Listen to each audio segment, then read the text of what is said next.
Okay ကျွန်တော်တို့အခန်းလေးစလိုက်မယ်နော်ဒီနေ့ကတော့ကျွန်တော်ဒီဘက်နေတဲ့အချိန်မှာမိုးနည်းနည်းရွာပြီးတော့ရာသီဥတုကနည်းနည်းလေးဆူညံနေပါတော့အပြင်မှာမိုးချင်းတန်နေမိုးတန်နေကြားမိရင်ပါမိလဲနားလည်ပေးပါလို့အတန်အကျယ်ဆုံးပြောင်းတော့ပြောမယ်ဒါပေမဲ့အပြင်မိုးလေဝသအတန်ကြောင့်နည်းနည်းပါအနောက်ရှက်ဖြစ်သွားတော့နားလည်ပေးပါလို့နော်ကျွန်တော်ရှိတဲ့ device နဲ့ဘယ်လိုပြောမလဲဝင်ရခြင်းဖြစ်တဲ့အတွက်ဒီဘိုင်းလေးမှာတော့အားနေသွားခင်ခွင့်လွှတ်ပေးပါ Okay ဒါဆိုရင်ဒီနေ့ unit မှာကျွန်တော်တို့အဓိကလေ့လာမယ့်အပိုင်းကတော့ unit 4 this is your room Okay ဆိုတော့ဒီပတ်မှာရောက်နေတဲ့ညီကောင်မောင်နှမတွေရှိမလားဒါမှမဟုတ်ကိုယ်နိုင်ငံမှာပဲဖြစ်ဖြစ်အခန်းအိမ်ခန်းငါမှာဒါမှမဟုတ်ရင်လည်းအိမ်ချမ်းမြေကိစ္စနဲ့ပတ်သက်ပြီးတော့လိုက်ကြည့်လေ့လာမယ့်လူတွေရှိကောင်းရှိနိုင်တယ်ဒီနေရာမှာကျွန်တော်တို့က မြန်မာလိုပြောတာမဟုတ်ပဲနဲ့ပေါ့နော် English လိုကျွန်တော်တို့ပြောဆိုပြီးတော့မှအခန်းငားတာတွေအခန်းဝယ်တာတွေအိမ်ဝယ်တာတွေကိုလှုပ်တဲ့အခန်းကဏ္ဍမျိုးပေါ့ဒါပေမဲ့ဒီနေရာမှာတော့အဓိကကတော့အခန်းငားတဲ့ဘက်ကိုသွားပိုများတယ်ပြီးတော့လေကိုကပြပမှာကျောင်းလာတက်တာဖြစ်တဲ့အတွက်အတိဦးလေးအတော်တငယ်ချင်းအိမ်မှာနေတာမျိုးပေါ့ဒီလိုအပိုင်းကိုပို့ပြီးတော့မှဦးစားပေးပြီးတော့တင်ကြလစ်လာမယ်အပိုင်းဖြစ်တယ်ဒီထက်ပို့ပြီးတော့မှနည်းနည်းသွားတာတော့နောက်ထပ် level တွေမှာပဲပါမှာပေါ့နော်ဆိုတော့ကဲကိုဆန်းစစ်ရမယ်အပိုင်းလေးလာပြီဆိုတော့ပထမဆုံးဆန်းစစ်ရမယ်အပိုင်းကတော့ listen and speak so the first question when you are studying abroad ကိုကတဲ့နိုင်ငံခြားမှာကျောင်းသွားတက်တဲ့အချိန်မှာဆိုရင်တဲ့ do you think it is better to stay with a family or live with other students နင်ဘယ်လိုထင်ပါတယ်လဲတဲ့မိသားစုနဲ့အတူတူနေပြီးတော့ကျောင်းတက်တာကောင်းမလားဒါမှမဟုတ်ရင်လည်းကျောင်းတက်ဖို့ကျောင်းတက်ဖက်ဒါမှမဟုတ်တငယ်ချင်းတွေနဲ့အင်ကန်ငါးနေပြီးတော့မှကျောင်းတက်ရတာဟိုကောင်းမလားဆိုပြီးတော့မှမေးပါတယ်ဆိုတော့ဒါကတော့ကိုယ့်အကိုပဲလွတ်လပ်စွာဆုံးဖြတ်ပိုင်ခွင့်ရှိပါတယ်စဉ်းစားပါမိသားစုနဲ့နေရင်လည်းတစ်မျိုးကောင်းတယ်တငယ်ချင်းနဲ့နေလည်းတစ်မျိုးကောင်းတယ်နှစ်ခုစလုံးမှာအားသာချက်အနေချက်တော့ရှိတယ်ကျွန်တော်ကတော့မိသားစုနဲ့နေရတာပို့တော့ strong ဖြစ်ပါတယ် okay ဆိုတော့ဒါကတော့ကျွန်တော်ရဲ့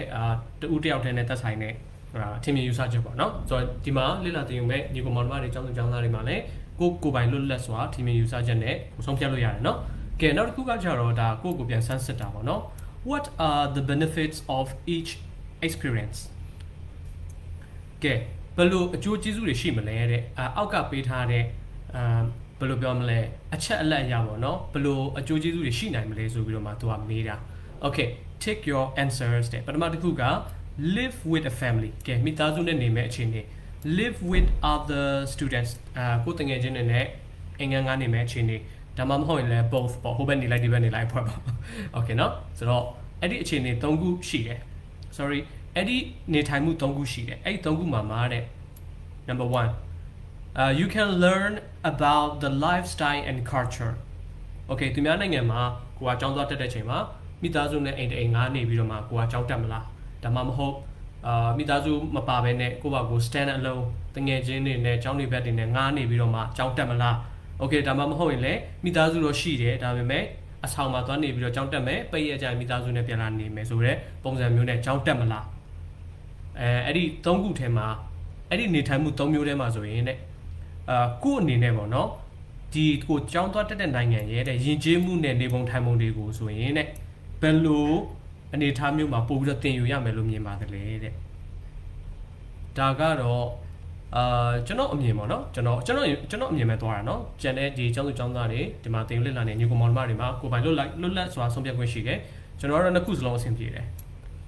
မိသားစုနဲ့နေလေတနေရာရောက်ဖြစ်တယ်တငယ်ချင်းနဲ့နေလေမိသားစုနဲ့မသွားဖြစ်တဲ့နေရာရောက်ဖြစ်တယ်ဆိုတော့ဘာပဲပြောအများကြီးသင်ယူစရာတွေရှိသွားမယ်ပေါ့နော်နောက်တစ်ခုကကျတော့ you can practice your English ပေါ့ကဲကိုယ့်ရဲ့ English စကားပြောကိုလေ့ကျင့်လို့ရမယ်ဆိုတော့အဲ့မှာကျတော့မိသားစုဝင်နေနေဆိုတော့ကိုယ့်လူမျိုးဘာသာဖြစ်နေတော့ကိုယ့်စကားနဲ့ကိုစကားများနေကြမှာလေနော်ဆိုတော့ဒီနေရာမှာတော့တငယ်ချင်းတွေနဲ့နေပြီးတော့ပြောဆိုတာပို့ပြီးတော့အဆင်ပြေမယ်လို့မြင်တယ်နောက်တစ်ခုကကျတော့ what you can make friends easily ကဲတငယ်ချင်းတွေလွယ်ကူများများရနိုင်တဲ့အနေထားဒါပေါ့ဒါတော့တငယ်ချင်းတွေနဲ့နေမှာပဲရမှာလေနော်ဟိုသွားလိုက်ဒီသွားလိုက်ဟိုလူတွေ့လိုက်ဒီလူတွေ့လိုက်နေဆိုပြီးတော့မိတ်ဆွေတွေပို့ရလာမယ်မိသားစုနဲ့နေရင်တော့မိသားစုကိစ္စနဲ့ပဲအလုပ်ရှုပ်နေတာနဲ့နေတကယ်ချင်းရဖို့နည်းတယ်ရတော့ရနိုင်တယ်အင်းဒီနာချင်းလောက်ပဲရမယ်ပေါ့နော် okay နောက်တစ်ခုကကျတော့ you can try the local food ဒါကကျတော့မိသားစုနဲ့ရောတကယ်ချင်းနဲ့ရောသွားလို့ရတယ်ဟုတ်ပြီနော်ဒီသူတို့နိုင်ငံမှာရှိတဲ့အစားအစာတွေကိုလိုက်ပြီးတော့စားတော့လို့ရတယ်ဆိုတဲ့အနေထားကြတော့ဒါနှစ်ခုစလုံးနဲ့အဆင်ပြေတယ်it's relaxing and comfortable ဒါတော့ကျွန်တော်တယောက်တည်းအမြင်ရတော့မိသားစုနဲ့နေရတာကျွန်တော်ကတော့နည်းနည်း relax ဖြစ်ပြီးတော့ comfortable ဖြစ်တယ်လို့ခံစားရတယ်။ဘာကြောင့်လဲဆိုတော့တငယ်ချင်းတွေနဲ့ကိုမသိတဲ့အကြောင်းတွေပဲအစ်စ်တွေနဲ့တွေ့တဲ့အချိန်ကျတော့ကိုယ့်ရဲ့ style သူ့ style တွေကိုတော့ adjust လုပ်ရတာရှိတယ်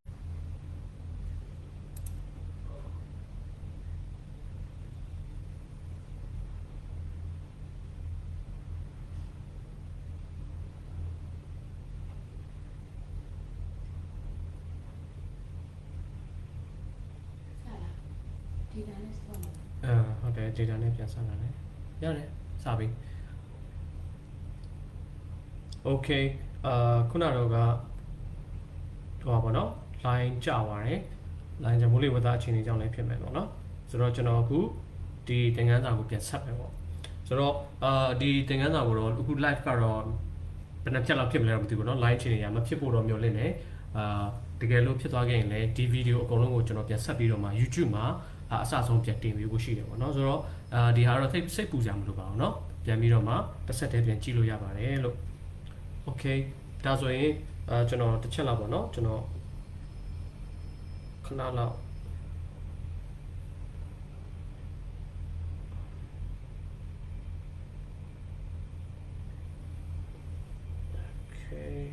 ဒါတော့ပြတ်တတ်ပါတယ်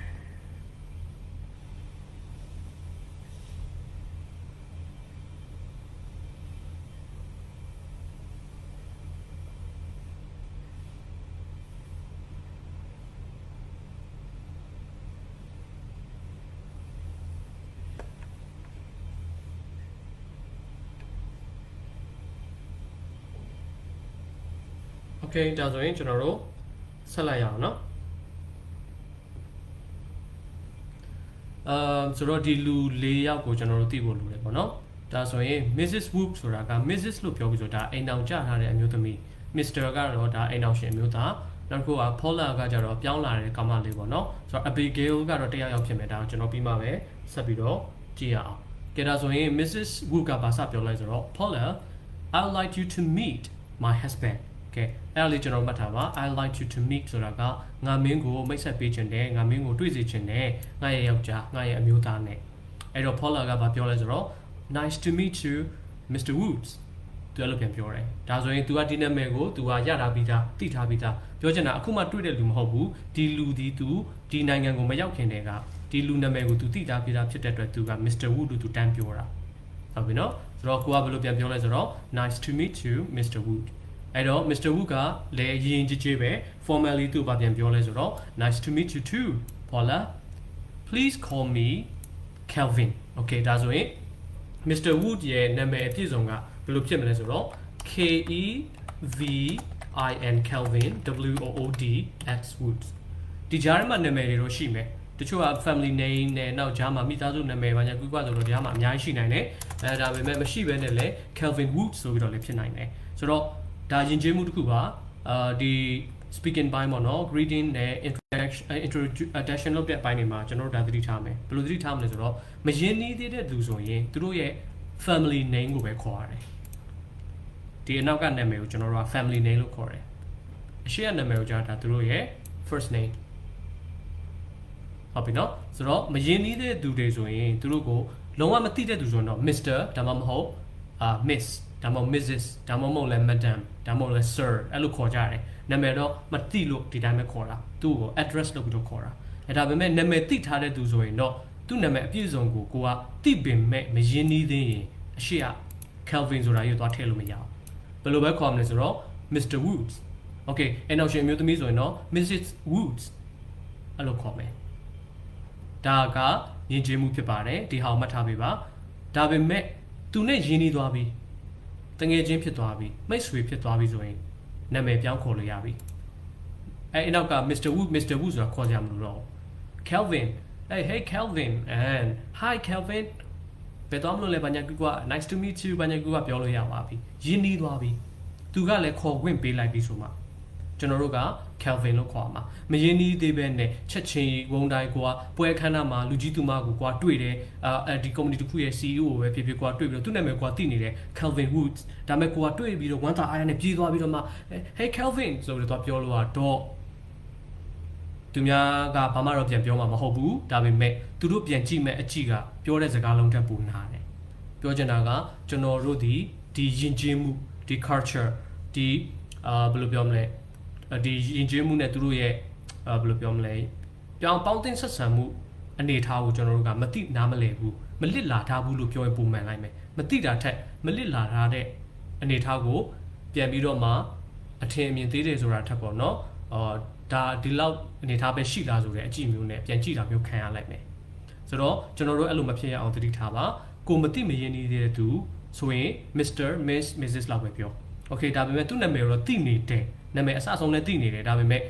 သူနဲ့မရင်းနှီးဘူးဖြစ်တဲ့အတွက်ကျွန်တော်တို့ဘယ်လိုပဲသွားပြောရမလဲသူတို့ရဲ့ family name ကိုပဲခေါ်ရမယ် Mr. Woods okay သူကပေးခေါ်လိုက်တယ်ရင်းနှီးသွားပြီဆိုရင်တော့ Woods ထည့်ခေါ်ကြမလို့တော့ Mr. Woods လည်းပြောကြမလို့တော့ Calvin လို့ခေါ်လိုက်ရုံပဲဆိုရင်ကျွန်တော်တို့နည်းနည်းလေးလေ့ကျင့်ကြည့်အောင်ကျွန်တော် okay ဒါဆိုရင်နာမည်ကြီးကစားသမားတွေရှိတယ်ဘောလုံးသမားတွေပေါ့နော်ပြီးတော့နာမည်ကြီးအဆိုတော်တွေအမှုပညာရှင်တွေလည်းအများကြီးရှိတယ်အဲ့ထဲကမှကျွန်တော်ပေါ့နည်းနည်းလွယ်တဲ့နာမည်လေးတစ်ခုပဲကျွန်တော်ယူသုံးလိုက်မယ်နော်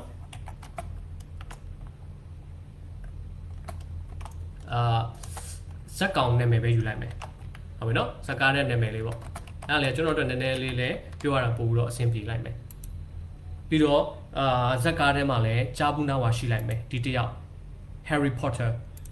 ဂျာဘူးမှာပါနော်အရင်နာမည်ကြီးပါတယ်ကျွန်တော်တို့ငငယ်တော့ဆိုရင်ခစ်အရာပေါ့နော်လူကြိုက်များခဲ့တဲ့ဝတ္ထုလည်းဖြစ်တယ်ဇလန်လည်းဖြစ်တယ်အခုပြန်ပြီးတော့မှ reboot ပြန်လုပ်မှာပေါ့နော်သူတို့ပြန်ရိုက်ပဲရှိတယ်အပြောင်းလဲလေးတော့ရှိမယ်ပေါ့နော်လက်ခံမလက်ခံရတာအခုကဏ္ဍဒါပေမဲ့အခုပြောချင်တာကဒီနေထားမှာဆိုတာဒီကောင်လေးရဲ့နာမည်အပြည့်စုံက Harry Potter သူ့နာမည်အပြည့်စုံကိုထပ်ပြီးတော့အတိအကျပြောမယ်ဆိုတော့ Mr. Harry Potter okay ဒါပေမဲ့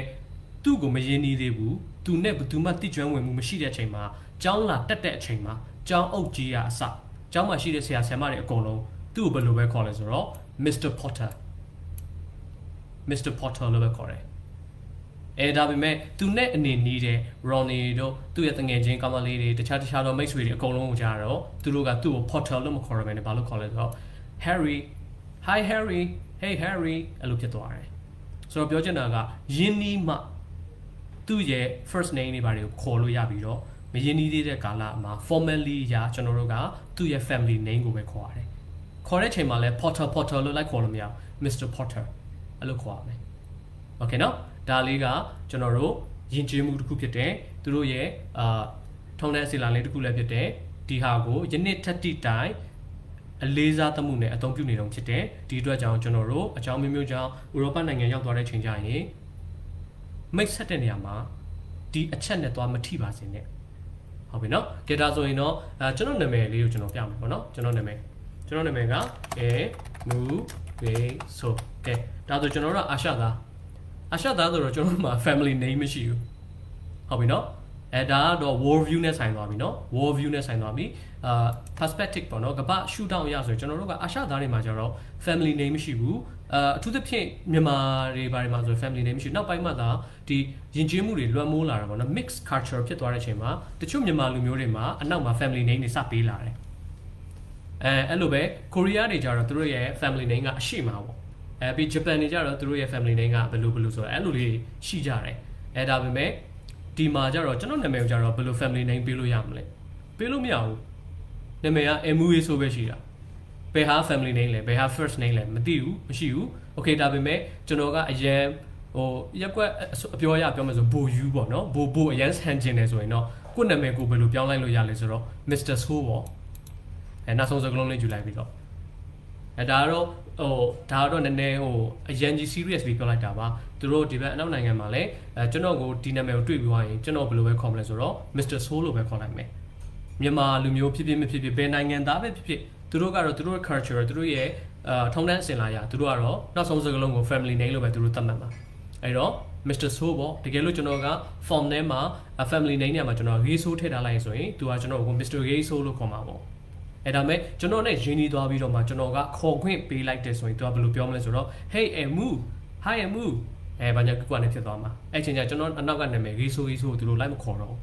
Soul လို့လည်းသူတို့မခေါ်တော့ဘူး okay နော်ဒါကျွန်တော်တို့မတူညီတဲ့ရင်းမြေဒေသအပြောင်းလဲပုံမှာရှိတဲ့အခေါ်ကိုပါဒါမဲ့ကျွန်တော်တို့အာရှဘက်ပြန်ရောက်လာတဲ့ချိန်ကျဘာခေါ်မလဲနာမည်ပြောင်းနေတာအများကြီးရှိလာလိုက်မယ် okay နော်ဆိုတော့ဒါလေးတခုတော့သတိထားပေးစီချင်ပါတယ်လို့ဆိုတော့ကျွန်တော်တို့ကကိုကိုတွေးလိုက်ပါဒီဥရောပဘက်သွားမယ်ဒီဘက်အနောက်နိုင်ငံတွေဘက်သွားမယ်ဆိုရင်တော့သူတို့ရဲ့ family name ကို address ပေါ့နော် Mr. ဒါမှမဟုတ် Mrs. ဒါမှမဟုတ် Madam ဒါမှမဟုတ် Miss ဆိုပြီးတော့မှခေါ်ပေးရမယ်ရင်းနှီးသွားတော့မှသူတို့ရဲ့ first name တွေကိုကျွန်တော်တို့ကရင်းနှီးနဲ့ခေါ်မယ်ပြောမယ် okay ဒါဆိုကျွန်တော်နည်းနည်းလေးဆက်သွားမယ်နော်ဆိုတော့နောက်တစ်ခုကခုနကသူပြောလိုက်တော့ပေါ့နော် nice to meet you too Paula ပြီးတော့မှသူပြောတယ်Please call me Kelvin သူခွင့်ပြုလိုက်ပြီကဲ Paula ရေနေငါ့ကို Kelvin လို့ပဲခေါ်ပါရင်းနှီးပေါ့ဟုတ်ပြီနော်ငါ့ကိုအရင်ကြီးMr. Wood တွေပါလုံးမနေနဲ့တော့အဲ့ထားမျိုးသူပြောလိုက်တာအဲ့တော့ Mrs. Wood ကဘာပြောလဲဆိုတော့ and this is ဒါညွန်ပြလိုက်တာ my daughter ငါရဲ့သမီးဖြစ်တဲ့ Abigail ဒါဆိုကျွန်တော်တို့သိသွားပြီ Abigail ဆိုတာက Mr. Wood နဲ့ Mrs. Wood ရဲ့သမီးပေါ့အဲ့နဲ့ Paula ကလမ်းပြီးတော့ကြည့်ပြီးတော့မှ Abigail ကိုဘာလမ်းပြောလဲဆိုတော့ Hello Abigail pleased to meet you ဆိုပြီးတော့သူတောင်းလိုက်တယ် Okay အဲ့ဒီမှာထူးခြားချက်ရှိတယ်နော်ဟာဆရာ Mr. Wood နဲ့ Mrs. Wood ကိုကြတော့နာမည်တက်ခေါ်ပြီးတော့family name တက်ခေါ်ပြီးတော့ဘာလို့ Abigail ကြတော့ဘာလို့ family name မတက်ပဲ Abigail လို့တန်းခေါ်တာလဲဆိုတော့သူ့အမေခေါ်ခိုင်းလို့ Okay အဖေရရှင်းရှင်းလေးပဲเนาะသူ့အမေကတန်းပြီးတော့မိတ်ဆက်ပေးလိုက်တာပါလေ This is my daughter Abigail Okay ဒါဆိုရင်သူကယင်းနီးအောင်ကိုလှုပ်ပေးလိုက်ပြီးနေငါသမီးနဲ့ယင်းနီးနီးတာနေဆိုတဲ့သဘော This is my daughter Miss Wood လို့သူမပြော This is my daughter Abigail ကဲဒါဆိုရင်နေငါသမီးနဲ့ယင်းနီးနီးနေသူကအဲ့နာမည်ခေါ်လို့ရတယ်လို့သူပြောလိုက်တဲ့သဘောပဲအဲ့တော့ Paula က Hello Abigail pleased to meet you လို့သူပြန်ပြောတယ်အဲ့တော့ Abigail ကလည်းသူပြန်ပြောတယ် Hi how was your trip ကဲနေလင်းစီးပြီးတော့လာတာဘယ်လိုလဲနေစင်ပြေလားခီးစဉ်တန်တန်ရှိလားဆိုတဲ့အတိတ်ပဲနဲ့သူပြန်မေးလိုက်တာအဲ့နဲ့ Paula ပြန်ဖြေလိုက်တယ် I was fine thanks I am fine လို့မသုံးဘူးเนาะ I was ဒါလေးတွေသတိထားပါ verb လေးတွေသတိထားပေးပါ how was your trip ဆိုတာကမင်းလာခဲ့တဲ့ခရီးကအဆင်ပြေလား how is your trip လို့မမေးဘဲနဲ့ how was your trip ဆိုတော့ပြောချင်တာဒီကောင်မလေးကမနေ့တော့ရောက်လာတာဖြစ်လိုက်မယ်ဒီနေ့ရောက်လာတာမဟုတ်တော့ဘူးအဲ့လိုအနေထားမျိုးဟုတ်ပြီနော်ဆိုတော့ကောင်မလေးကလည်းပြန်ဖြေတယ် I was fine thanks I am fine thanks လို့မဖြေနဲ့ဟုတ်ပြီနော်သူများကိုမေးလာတယ် how was your trip လို့မေးလာတယ်ကိုကပြန်ဖြေလိုက်တယ် it is fine thanks အဲ့ဒါဆိုရင်တော့ကိုဒီသူမေးချင်တဲ့ timeline ကိုနားမလည်ဘူးဆိုတာမျိုးဖြစ်သွားပြီ Okay ဆိုတော့ဒီဟာမျိုးကြတော့ကျွန်တော်ကအတန်ထဲမှာဆိုရင်တော့ကျောင်းသူကျောင်းသားတွေကိုအလက်ကျ role play အနေနဲ့ကျွန်တော်လေ့ကျင့်ခိုင်းတယ်အလွတ်ချက်ခိုင်းတယ်ရသွားပြီဆိုရင်တော့အပြောင်းလဲလေးနည်းနည်းပါးပါးလုပ်ခိုင်းပြီးတော့ပြောချင်တာမျိုးတွေလုပ်ပါတယ် Okay ဒါဆိုရင်တော့ဒီနေရာမှာကျွန်တော်နဲ့အတူတူပေါ့နော်လာပြီးတော့လေ့လာသင်ယူနေတဲ့ကျောင်းသူကျောင်းသားတွေဘယ်နှစ်ယောက်ရှိမလဲတော့မသိပေမဲ့ကျွန်တော်ကတော့လေ့ကျင့်စေချင်ပါတယ်ပေါ့နော်ကျွန်တော်အစဆုံးလေးတစ်ခါလောက်တော့ပြန်ပြီးတော့ပြောပြပါမယ်နော် Mrs. Wood ကဘာပြောလဲဆိုတော့ Paula I like you to meet my husband Nice to meet you Mr. Woods Nice to meet you too Paula Please call me Kelvin And this is my daughter Abigail Hello Abigail Pleased to meet you Hi How was your trip It was fine Thanks ဆိုပြီးတော့မှကျွန်တော်တို့ကလေ့ကျင့်လို့ရပါတယ်ကဲဒါဆိုရင်မနေ့တုန်းကသင်ခဲ့တဲ့question မှာပြောတဲ့ပုံစံအရ How was your trip ဆိုရင်ကျွန်တော်တို့အတန်တက်လုပ်မလားအတန်အဆင်းလုပ်မလား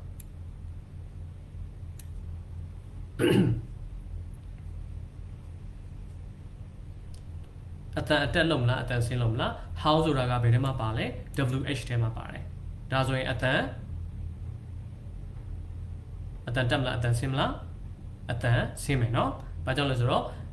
MSR watch ပေါ်တော့do လို့ဘာလို့အဲ့လိုမစားမေးရတဲ့ဟာတွေမှာကျွန်တော်တို့ကအတန်တက်မှာဟုတ်ပြီเนาะဆိုတော့ how was your trip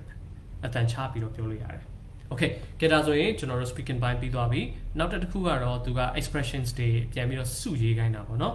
ပြန်ပြီးတော့မှစုရေးခိုင်းတာပါလဲဆိုတော့to introduce someone ကဲတယောက်ယောက်ကိုကိုအားတဲ့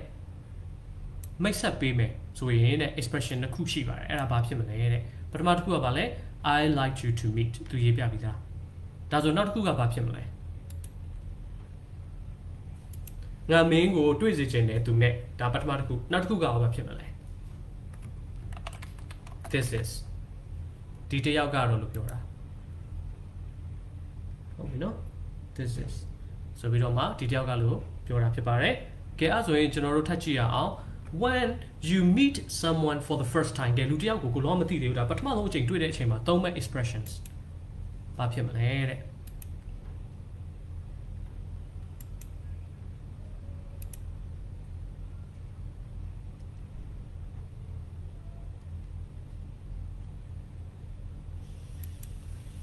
Okay ကျွန်တော်ရေးပြလိုက်မယ်နော် Nice to meet you ဟုတ်ပြီနော် Nice to meet you သုံးမယ်နောက်တစ်ခုကကြတော့ Nice to meet you too လို့ပြန်ပြောလို့မရအောင်နော်နောက်တစ်ခုကကြတော့ဗာလဲဆိုတော့ Please to meet you နေ့ကိုတွေ့ရတဲ့အတွက် ဝမ်းသာပါတယ်နေ့ကိုတွေ့ရတဲ့အတွက်ကျဉ်းတတ်ပါတယ်ဆိုပြီးတော့ပြောတဲ့ပုံစံမျိုးကျွန်တော်တို့သုံးရမယ် Okay အဲ့ဒါ number C ကျတော့ဘာလဲဆိုတော့ to reply when someone say nice to meet you Okay သူများကကို nice to meet you လို့ပြောလာရင်ကိုကဘယ်လိုပြန်ပြောမလဲဆိုတော့ဒါကြောင့်မှခုနကတော့အရင်သုံးကျင်တဲ့ဟာလေးနေရာဒီဘက်မှာရေးလိုက်မယ်နော် nice to meet you too ဒီလိုသုံးမယ် nice to meet you too Okay ဒါဆိုရင်နောက်ဆုံးတစ်ခုကတော့တွေ့ပါတယ် to tell someone you prefer name ပြောချင်တာကိုယ့်နာမည်ကိုခေါ်ခွင့်ပေးလိုက်မျိုးအဲ့ဆိုရင်တော့ဘယ်လိုပြောမလဲဆိုတော့ call me Okay call me အဲ့လိုသုံးမယ်အဆင်ပြေမယ်နော်ဒါက expressions တွေကိုလေ့ကျင့်တာဖြစ်ပါတယ်ကိုကတရားရောက်ကိုမိတ်ဆက်ပေးမယ်ဆိုရင်တော့ I like you to meet ဒါမှမဟုတ် this is ကိုကပထမဆုံးတစ်ချိန်တွေ့တဲ့လူတွေဆိုရင်တော့ nice to meet you pleased to meet you သုံးလို့ရတယ် reply ပြန်မယ်ဆိုရင်တော့ nice to meet you too ဒါ response လုပ်ပေးတာပေါ့ Okay ဒါမဲ့ကိုကခေါ်ခွင့်ပေးလိုက်တယ်ဆိုရင်တော့ကို့နာမည်ကိုခေါ်ခွင့်ပြုတယ်ဆိုရင်တော့ call me ဆိုပြီးတော့သုံးမယ်ဒါကဒီမှာပေးထားတဲ့အနေအထားလေးတစ်ခုပါဒီထက်မကများတဲ့ conversation နဲ့ expressions တွေရှိပါတယ်ဒါပေမဲ့ဒီနေ့သင်ခန်းစာလက်ရှိသင်ပေးနေတဲ့သင်ခန်းစာသည် A2 level ဖြစ်ပါတယ်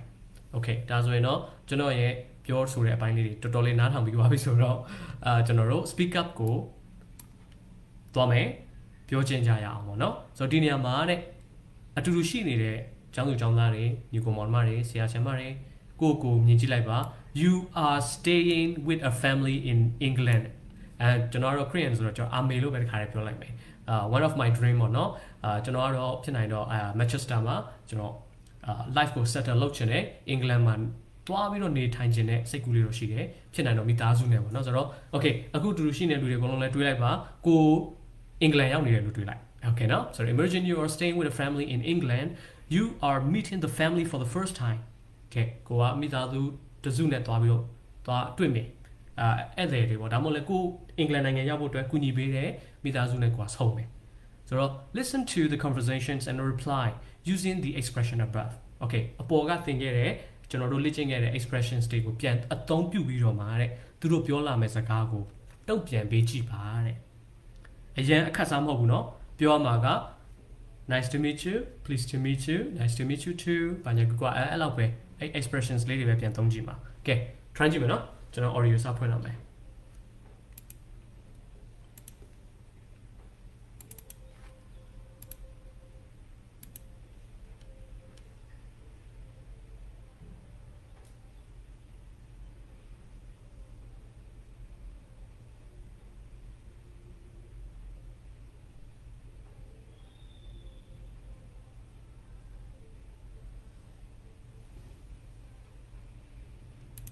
Recording 22. Now, I'd like you to meet my wife, Carol. Hello, nice to meet you. Okay ဒါဆိုရင်ဒီနေရာမှာဒီအမျိုးသားကသူ့အမျိုးသမီးနဲ့မိတ်ဆက်ပေးတာအဲ့တော့ကျွန်တော်တို့ဘာပြန်ဖြစ်မလဲသူက nice to meet you လို့ပြောလာတယ်လေဆိုတော့ကျွန်တော်တို့ဘယ်လိုပြန်ဖြစ်မလဲ nice to meet you too Okay အဲ့လောက်တော့ရတယ်မလားအဲ့ဒါတော့ easy ပါနော်ဒါတော့ထမင်းစားရေးတော့ပါနော်ဆိုတော့ကျွန်တော်ဆက်သွားရအောင် A.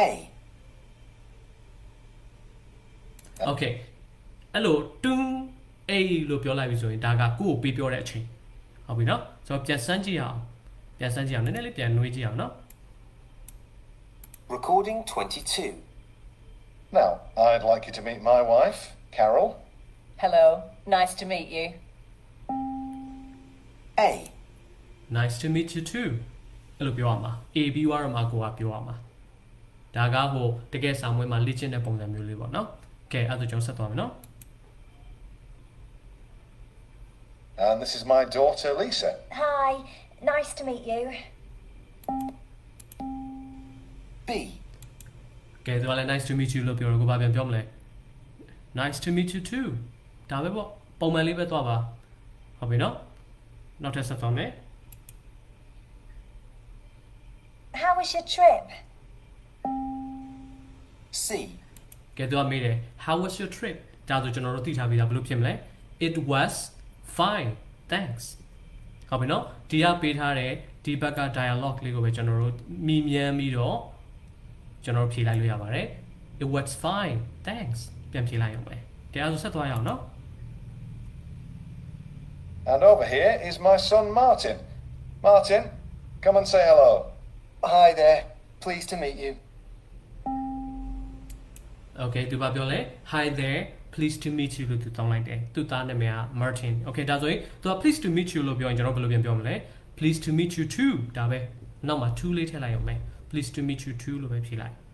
It's all right Okay နော်ဆက်သွားရအောင် D. Now, let me show you to your room.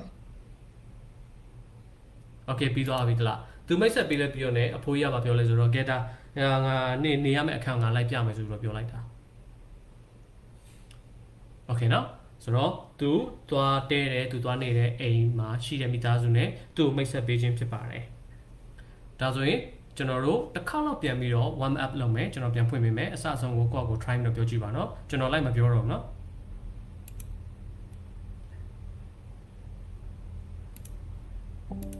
Recording 22. Now, I'd like you to meet my wife, Carol. Hello. Nice to meet you. A. And this is my daughter, Lisa. Hi. Nice to meet you. B. How was your trip? C. And over here is my son, Martin. Martin, come and say hello. Hi there. Pleased to meet you. D. Now, let me show you to your room. Okay ဒါဆိုရင်ကျွန်တော်တို့ဒီအပိုင်းလေးတစ်ပိုင်းကိုနားလည်ပြီးလို့မြင်ပါတယ်เนาะဒါဆိုရင်ကျွန်တော်တို့နောက်ထပ် section တစ်ခုသွားရအောင် Okay ဒီဟာလေးကတော့တော်တော်လေးစိတ်ဝင်စားဖို့ကောင်းတဲ့အပိုင်းရောက်လာပါပြီတချို့ကအခန်းပတ်တဲ့အဖွဲ့တစ်သက်ရှိတယ်အခန်းပတ်တာအရှိအနောက်တောင်မြောက်လည်နေတဲ့အဖွဲ့တွေရှိတယ်ပေါ့နော်ဆိုတော့အခုဒီအရှိအနောက်တောင်မြောက်နဲ့ပတ်သက်ပြီးတော့ကျွန်တော်နည်းနည်းလေး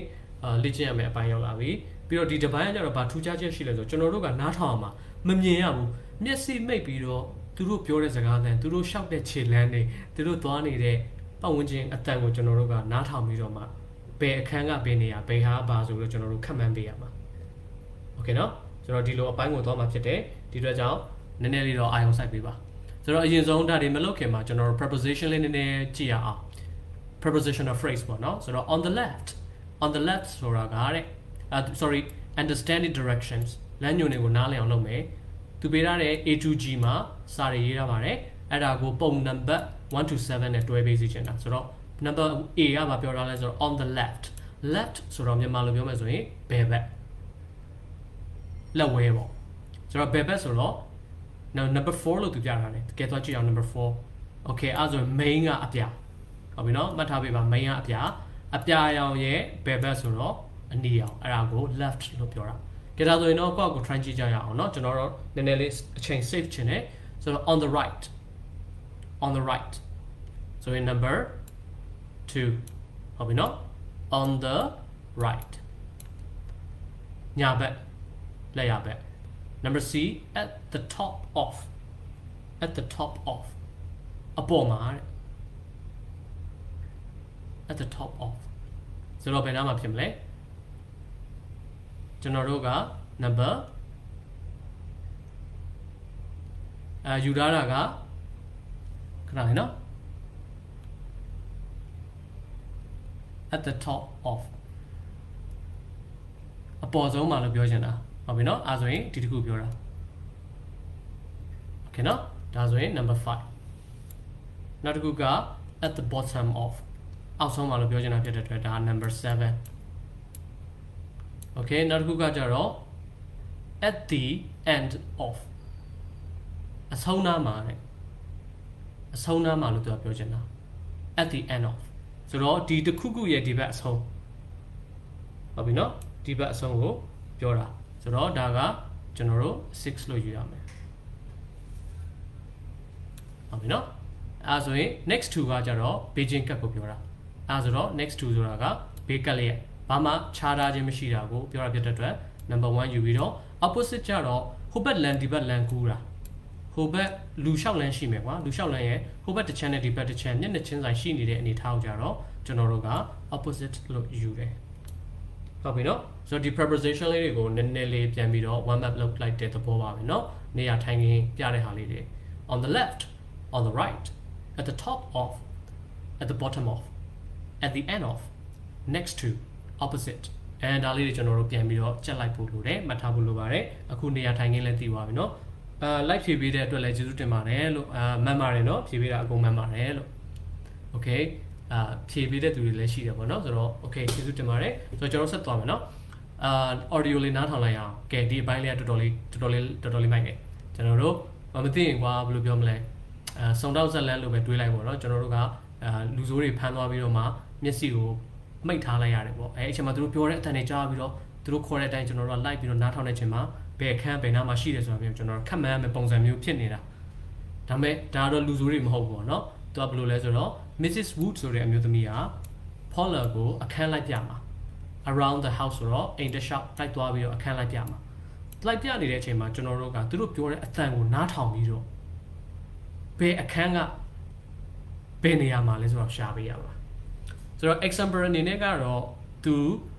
1အခန်း number 1ကို F လို့ပြထားတယ်ဆိုတော့ပြောချင်တာကအခန်း number 1 F ဆိုတော့ဗာလဲဆိုတော့ kitchen ဆိုတော့အဲ့အခန်း number 1ကမိဖို့ကြောင်တဲ့မိဖို့ဆောင်ပေါ့နော်မိဖို့ဆောင်လို့ပြောမယ်ကဲဒါဆိုနောက်ထောင်ကြည့်အောင်စကားနည်းနည်းပြောတာ short လိုက်ပြီးတော့နောက်ထောင်ပြီးတော့စမ်းကြည့်ကြည့်အောင်နော်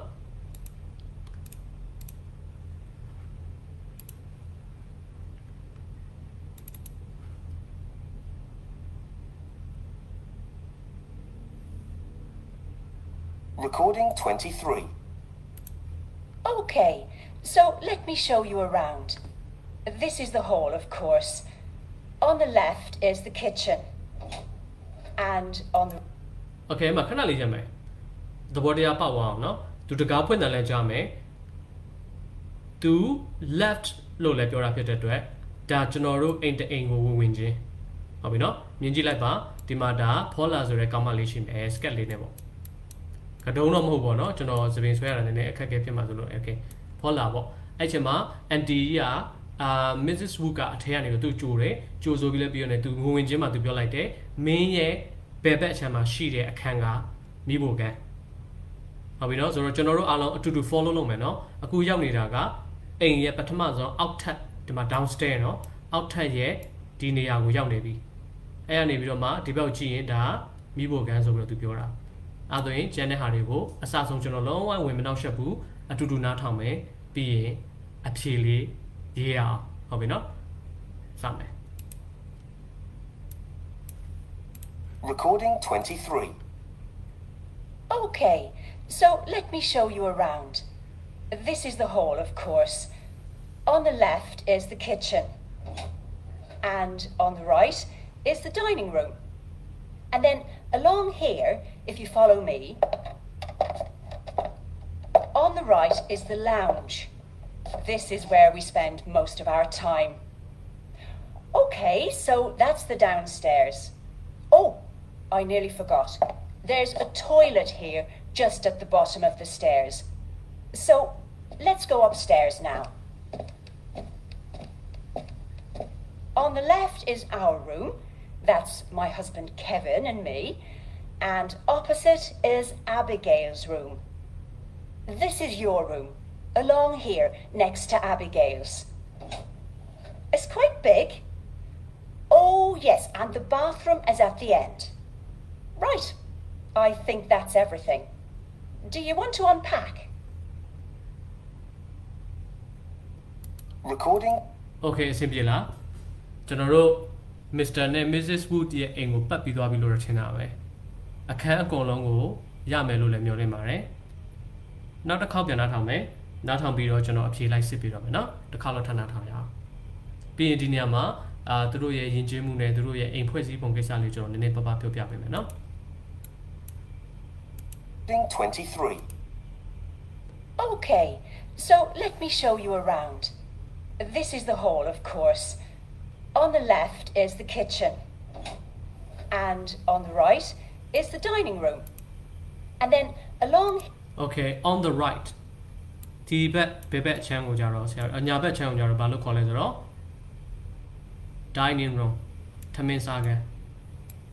ဟုတ်ပြီနော်ဆိုရင်ကျွန်တော်တို့ကကျွန်တော် number လေးပဲလိုက်ရေးလိုက်တော့မယ်နော်2ကဘာဖြစ်မလဲဆိုတော့ 2h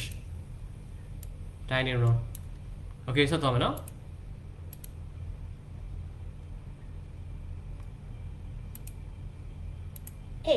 if you follow me.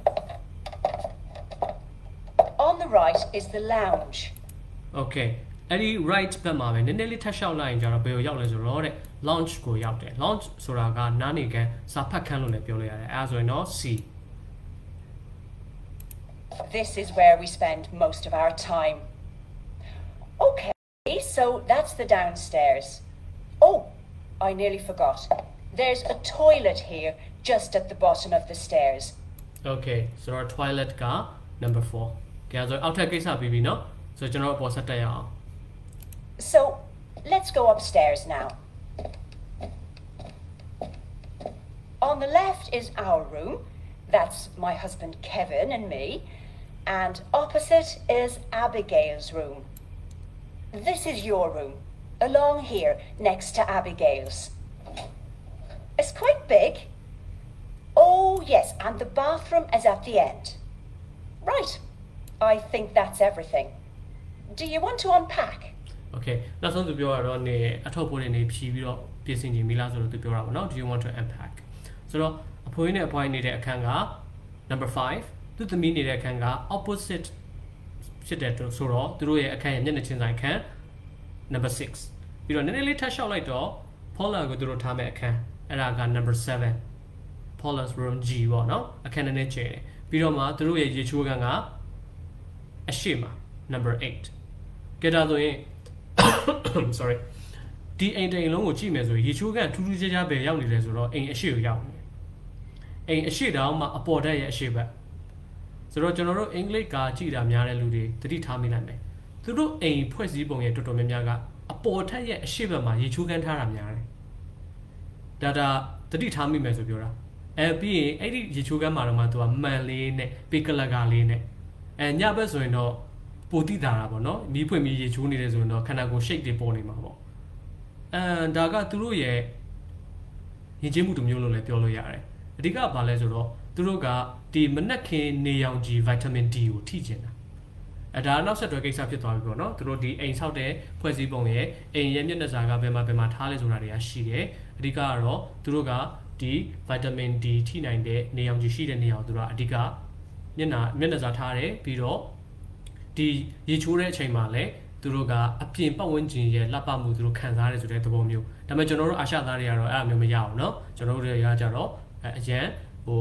shine ဖြစ်တယ်ပေါ့နော်အရှက်ကြောက်ကြီးတဲ့အထဲမှာလည်းပါတော့လုံလုံချုံချုံနဲ့အိမ်နောက်ဖေးမှာပဲရေချိုးကန်ထားကြတယ်ဖြစ်နိုင်ရင်အခန်းထဲမှာပဲရေချိုးကန်ထားကြတယ်ဒါနောက်ပိုင်း policy တွေဖြစ်သွားတာပေါ့နော်ဒါပေမဲ့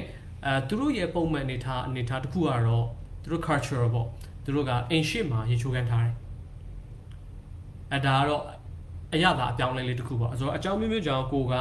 ရောပနိုင်ငံရောက်သွားခဲ့ရင်အိမ်ရှိမှာရေချိုးရမယ်ဆိုလည်းမဖြစ်ပါနဲ့လို့ဘာမှမဖြစ်ပါဘူးเนาะဒါမဲ့ကျွန်တော်တို့ဒီမြန်မာမှာဆိုရင်တော့ရက်ကွက်တွေရွာဘက်တွေမှာဆိုတော့အရန်ဟိုပေါ့အနောက်နိုင်ငံဆန်သွားတာမျိုးရှိတယ်။တော့ဘယ်လိုလဲဆိုတော့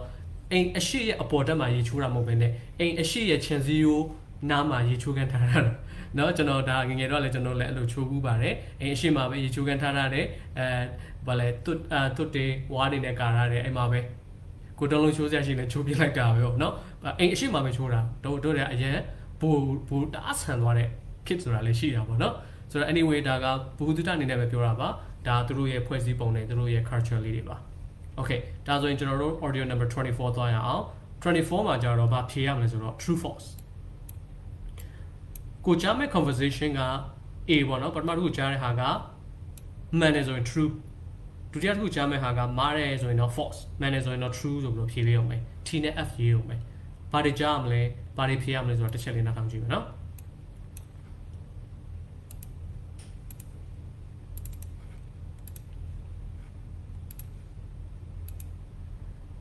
Recording 24.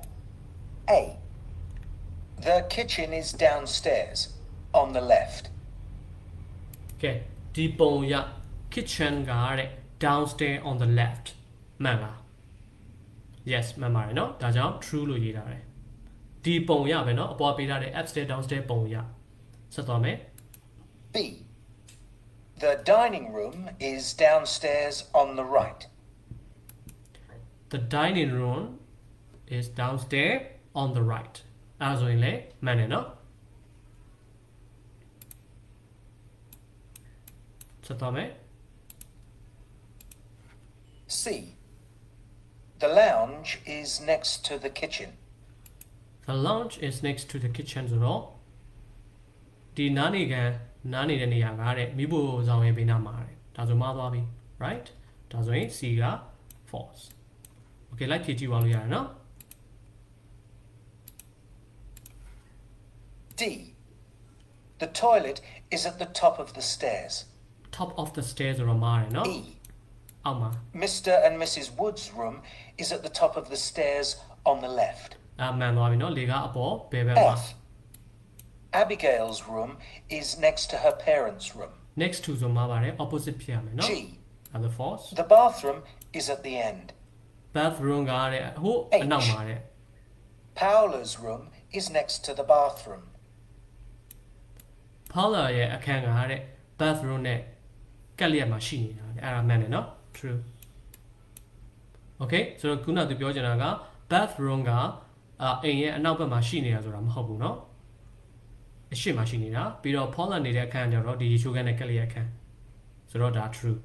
okay เนาะဆိုတော့ကျွန်တော်ဒီလို true false လေးကိုကျွန်တော်တို့နားထောင်တက်နေပြီပြီးတော့လည်းတကယ်လို့ကိုကသူများအိမ်မှာသွားပြီးတော့မှသွားနေနေမှာကြောင်းတက်ဖို့ကိစ္စတွေရှိလာခဲ့ရင်လည်းကျွန်တော်တို့အခန်းတွေလည်းနားလည်ပြီးသွားတက်လာတက်ဖို့လည်းဖြစ်သွားပြီဒီမှာဆက်ပြီးတော့ပါလာမယ် social skills တွေတော့နည်းနည်းရှိသေးတယ်ဒါကိုကျွန်တော်တို့အောက်ပိုင်းမှာဆက်လက်လာမယ် okay ဒါဆိုရင်did you know လေးတစ်ချက်ကြည့်ပြီးတော့ focus on သွားမယ်เนาะ did you know that in the UK public toilets are often called the ladies and gents ဆိုတော့အင်္ဂလန်နိုင်ငံမှာရှိတဲ့အများဆုံးအိမ်သားတွေတပ်စင်ခန်းတွေကိုသူတို့ကဘယ်လိုနာမည်တက်ထားကြလဲဆိုတော့ ladies ဒါမှမဟုတ် gents လို့တက်ထားပေးတယ်ယောက်ျားလေးတွေအတွက်က gents မိန်းကလေးတွေအတွက်ကျတော့ ladies လို့သူတို့တက်တယ် You may also hear someone ask where's the loo okay ဒီစကားလုံးလေးမှတ်ထားပါဒါကကြတော့ informal ဖြစ်သွားပြီเนาะသတိထားပေးပါသူတို့ဟိုwhere's the toilet လို့မေးတာမျိုးလည်းရှိနိုင်တယ်လို့ ladies gents လို့ရေးထားတဲ့နေရာကိုရှာလိုက်ရင်ဒါ toilet ပဲဒါပဲတစ်ခါတလေကျတော့ toilet လို့မမေးဘဲနဲ့ဘယ်လိုမေးတက်လဲဆိုတော့ where's the loo လို့မေးတယ် loo ဆိုတာကလည်းသူတို့အနေနဲ့ပြောချင်တာက toilet ပဲပြောတာအဓိကသူတို့အိမ်သာသွားခြင်းနဲ့စီးသွားခြင်းတဲ့နေရာမျိုးကိုသူတို့မေးတာဆိုတော့ဒါလေးကထူးခြားတဲ့စကားလုံးလေးတစ်လုံးဖြစ်ပါတယ် where's the loo เนาะ L O O loo okay American မှာကြတော့တဲ့သူတို့ကတဲ့အိမ်သာကိုဘယ်လိုခေါ်လဲဆိုတော့တဲ့ restroom ဒါမှမဟုတ် bathroom လို့ခေါ်တယ်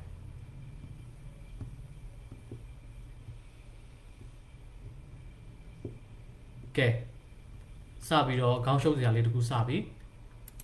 ဒါဆိုရင် Paula ရောက်သွားတဲ့အိမ်က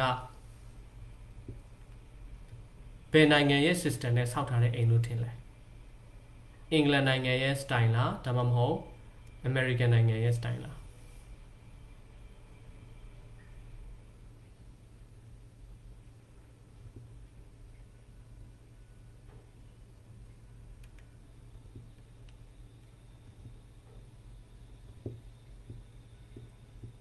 Okay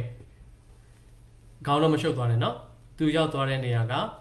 American နိုင်ငံရဲ့ style နဲ့လည်းဆောက်ထားတာမဟုတ်သလိုအင်္ဂလန်နိုင်ငံရဲ့ style နဲ့လည်းဆောက်ထားမှာမဟုတ်ပါဘူး Ireland နိုင်ငံမှာရှိsorry သူရောက်သွားတာက Ireland နိုင်ငံမှာရှိတဲ့အိမ်ရဲ့ style နဲ့သူဆောက်ထားတာပါအဲ့ဒါကိုမမေ့သွားပါနဲ့เนาะဆိုတော့ကျွန်တော်တို့သတိထားမှာက public toilet လို့ခေါ်ရဆိုတာကအများသုံးတပ်စင်ကန်သူတစ်ဖြင့်အိမ်သာသွားတဲ့နေရာကို toilet လို့သုံးပြီးတော့မှကိုယ့်အိမ်ထဲမှာဆောက်ထားတဲ့ဟာတွေကသာများသောအားဖြင့် restroom တို့ bathroom တို့သုံးတယ်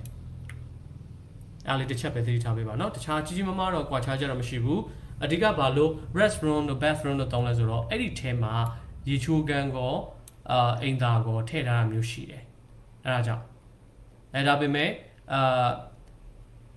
toilet လို့ပြောပြီးဆိုတော့အဲ့မှာရေချိုးတဲ့ဟာမရှိဘူးသူကတီးတန့်အိမ်သာသွားတဲ့ဟာပဲ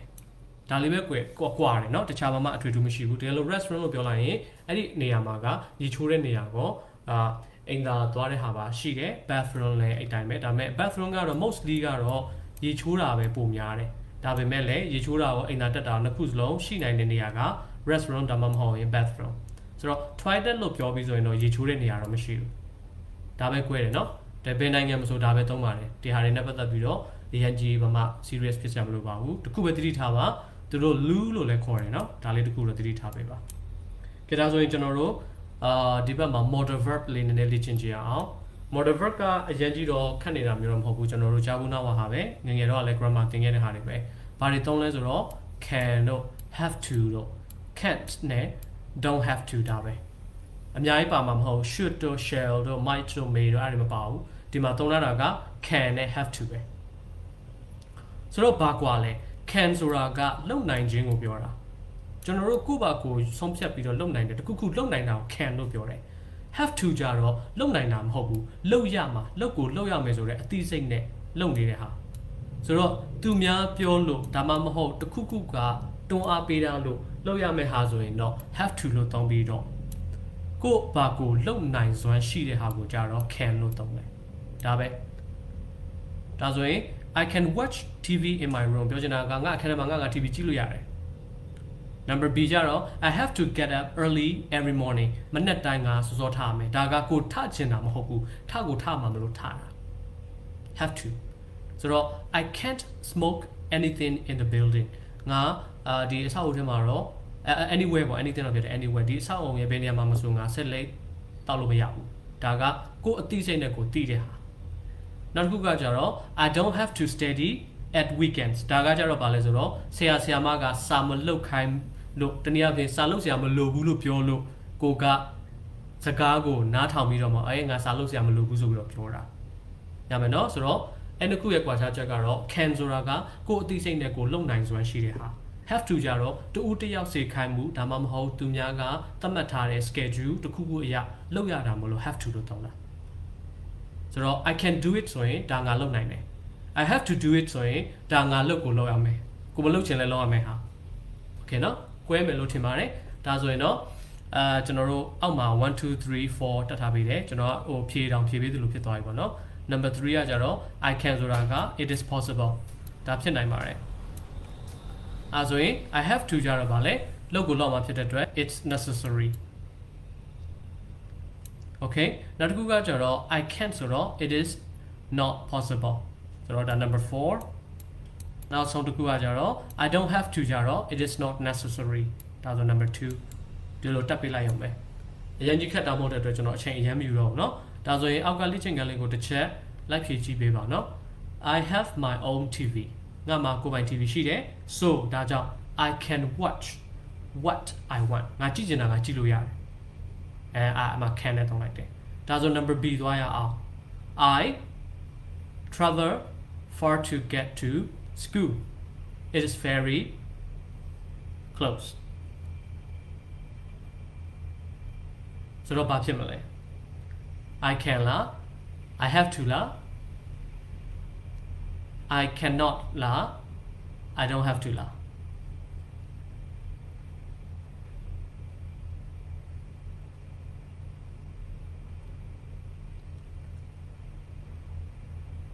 အဲ့ဒါပဲเนาะကျွန်တော် font size လေးနည်းရှော့လိုက်မယ်ဒီတစ်ခုရဲ့အဖြစ်ကျွန်တော်ဒီအောက်မှာပဲရေးပေးမယ်เนาะ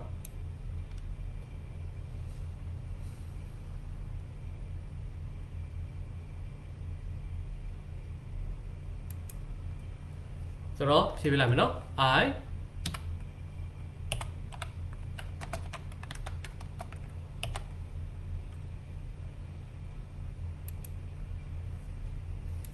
I don't have to travel far to get to school ပြောချင်တာကအရင်ကြီးလိုအပ်နေတာမျိုးမဟုတ်ဘူးဟိုမလုပ်နေရမျိုးလည်းမဟုတ်ဘူးသူက AC ပဲဘာကြောင့်လဲဆိုတော့ it's very close နောက်တစ်ခုသွားမယ် we all blank keep the kitchen and bathroom clean ငါတို့ကမိဖို့ကြောင့်လည်းရေချိုးခန်းကိုတန့်စင်အောင်ပါလုံနိုင်တာလား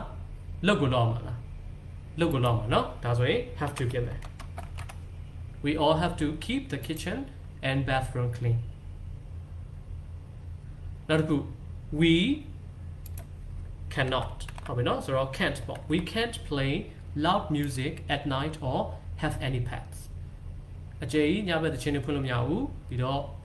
တရိတ်ဆန်တွေလည်းမွေးလို့မရဘူးနောက်တစ်ခုကကြတော့ we can go out in the evening ငါတို့ညနေဘက်အပြင်ထွက်လို့တော့ရတယ် but we have to ပြန်ကိုပြန်လာရမယ် have to be back before midnight ညသကောင်မတိုင်ခင်တော့ပြန်ကိုပြန်လာရမယ်စင်ပြမယ်နော်နောက်ဆုံးတစ်ခုသွားမယ်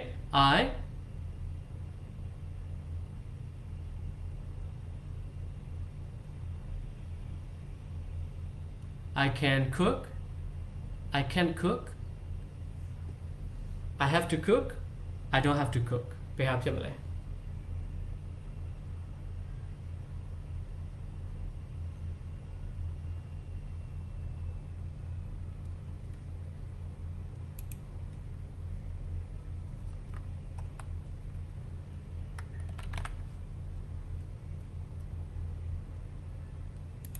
Okay ဒီနေရာမှာတော့ကျွန်တော်က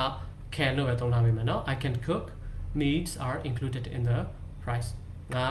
အင်ချက်နိုင်တယ်ပြီးတော့ဟင်းတွေကလည်းဈေးနှုန်းတွေတက်ထားပြီးတယ်ဆိုတော့သူပြောတာဟုတ်ပြီเนาะ Okay ပြောချင်တာကဒီဟင်းတွေမှာဈေးနှုန်းတွေလည်းရှိတယ်ဆိုတော့သူပြောတာ Okay ဒါဆိုရင်တော့ကျွန်တော်တို့ဒီ modal verbs သဘောတရားကိုတော့အချိန်နဲ့အချိန်ခါနဲ့ကိုရှိနေတဲ့ပတ်ဝန်းကျင်မှာမူတည်ပြီးတော့ပြောတတ်မယ်လို့တော့ထင်တယ်ကိုလုံနိုင်တယ်ဆိုရင် I can ကိုမလုပ်နိုင်ဘူးဆိုရင် I can't ကိုလုပ်ကိုလုပ်အောင်မယ်ဆိုရင် I have to ကိုလုပ်စရာတိတ်မလိုဘူးဆိုရင်တော့ I don't have to ဒါဆိုရင်တော့ကျွန်တော်တို့ဒီ modal verbs ကိုအနေထားပေါ်မှာမူတည်ပြီးတော့သုံးသပ်ပြီးလို့မြင်ပါတယ်เนาะဒါဆိုရင်ကျွန်တော်တို့နောက်ထပ် listening သွားရအောင်ဒီ listening မှာကြတော့တဲ့ understanding rules ကဲဘာလို့သူများအိမ်မှာမနေသင့်တယ်ဆိုတဲ့အချက်တစ်ချက်ကပါလာတာပေါ့เนาะဒါကတော့apartment တော့မပြောချင်ဘူးသူများအိမ်မှာနေတဲ့ကျောင်းသူကျောင်းသားတွေတချို့လည်းရှိကောင်းရှိနိုင်တယ်စီမင်းစည်းကမ်းနေနေတာတော့ကောင်းတယ်ဒါပေမဲ့တချို့စီမင်းစည်းကမ်းကြတော့လည်းနည်းနည်းလေးကန့်သက်ချက်လေးရှိရလဲရှိတယ်ဒါကတော့ကိုယ့်ပုံမှာပဲမူတည်ရကိုနေတဲ့တော့ပြဿနာမရှိပါဘူးကဲဆိုတော့ဒီမှာ Paula ကတော့ဝင်ချင်းကတော့ပျော်ပျော်ရွှင်ရွှင်လေးနဲ့ကြိုးဆိုပြီးတော့မိတ်ဆက်တာတွေပြီးသွားပြီပေါ့ဒါပေမဲ့စီမင်းစည်းကမ်းပြောခံရတော့မယ်ဘယ်သူပြောမှလဲဆိုတော့အဖိုးကြီးကတော့ပြောမှာမဟုတ်ဘူးเนาะယောက်ျားလေးတွေတော်တော်များများတော့မပြောဘူး Mr. Wood ကမပြောဘဲနဲ့ Mrs. Wood ကတဲ့ပြောပါတယ်တဲ့ explain ရှင်းပြတယ် some rules အိမ်စည်းကမ်းတချို့ကို to Paula ကိုပြောပြတယ်သူဘာတွေပြောလဲဆိုတော့ကျွန်တော်နားထောင်မယ်ပြီးရင်ပြောတဲ့အရာဝတ္ထုတစ်ခုချင်း sorry အကြောင်းအရာတစ်ခုချင်းစီကိုကျွန်တော်တို့ကနံပါတ်စဉ်တက်သွားမယ်เนาะကြည့်အောင်ဆိုနားထောင်ကြည့်အောင်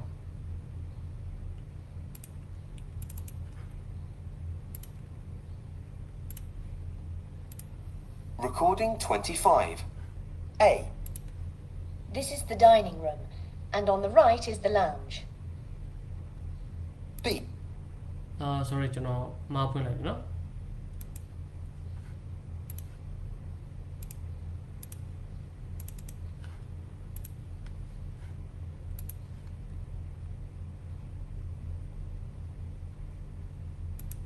Recording 26. Okay, so breakfast is from 7:30. Any time is okay. You can have cereal and toast and make yourself a cup of tea. We always have dinner at 6:30 though, so please don't be late. We don't have a bath, but you can have a shower every morning. The bathroom is busy, so please go in at 7 and try to finish by 20 past. I won't clean your room, so you have to keep your room tidy. But I'll wash your towels and sheets once a week. You'll have clothes to wash, so you can do your washing on Sundays. You don't have to do it yourself. I can do it, but it's an extra €10 a week. Let me see. What else? Oh, you can use the phone for local calls, but not for international calls, okay? There's a payphone at the end of the street. You can use that to phone home. Oh, and here's your key. You can keep it with you while you're here, but please come back home before midnight. We like to sleep well in this house. Okay, I think that's everything. You can always ask if you're not sure. ကဲဘလို့လဲကျွန်တော်တို့ Mrs. Wood ရဲ့ rules တွေကိုနားထောင်လိုက်တဲ့အချိန်မှာ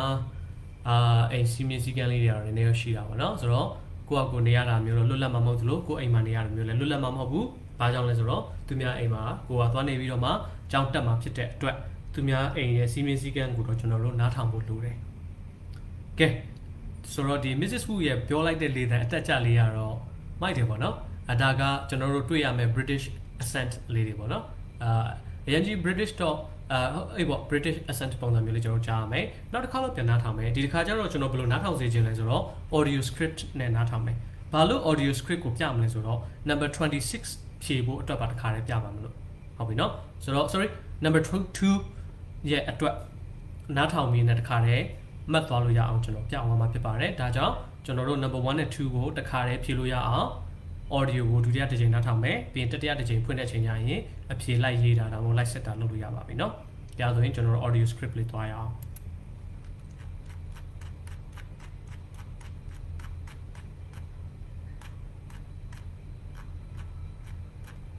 audio script unit 4 no unit 4 audio number 26 okay ဒီမှာနော်ဒီမှာတွေ့ပြီနော်ကျွန်တော်နောက်ထောင်ကြည့်အောင် Recording 26. Okay, so breakfast is from 7:30. Any time is okay. You can have cereal and toast and make yourself a cup of tea. We always have dinner at 6:30 though, so please don't be late.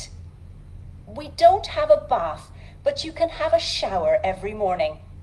The bathroom is busy, so please go in at 7 and try to finish by 20 past. I won't clean your room, so you have to keep your room tidy. But I'll wash your towels and sheets once a week. You'll have clothes to wash, so you can do your washing on Sundays. You don't have to do it yourself. I can do it, but it's an extra €10 a week. Let me see. What else? Oh, you can use the phone for local calls, but not for international calls, okay? There's a payphone at the end of the street. You can use that to phone home. Oh, and here's your key. You can keep it with you while you're here, but please come back home before midnight. We like to sleep well in this house. Okay, I think that's everything. You can always ask if you're not sure. okay Recording. that's everything အဆင်ပြေမလားဆိုတော့ကျွန်တော်တို့ဒါလေးကိုတစ်ချက် catch up ပြန်လုပ်မယ်เนาะဆိုတော့သူကမနက်စာကိုဘယ်ချိန်မှာစားခိုင်းလဲဆိုတော့9နာရီခွဲမှာလာစားရမယ်ဒါမဲ့ဘယ်ချိန်စားတော့ရပါတယ်ပေါ့เนาะအကြာသူသတ်မှတ်ထားတဲ့အချိန်တော့ရှိတယ်9နာရီခွဲတော့မနက်စာ ready ဖြစ်မယ်ဟုတ်ပြီเนาะဘာတွေစားလို့ရမလဲဆိုတော့cereal လို့ပြောတယ်သူတို့ American ဘိုင်တွေစားတယ်ဒီအစစ်အဆန်တွေထည့်စားတယ်မနက်စာနဲ့ toast လို့ပြောတဲ့ပေါင်မိုးပေါ့ပေါင်မိုးမီကင်ပေါ့ပြီးတော့ coffee ရမယ်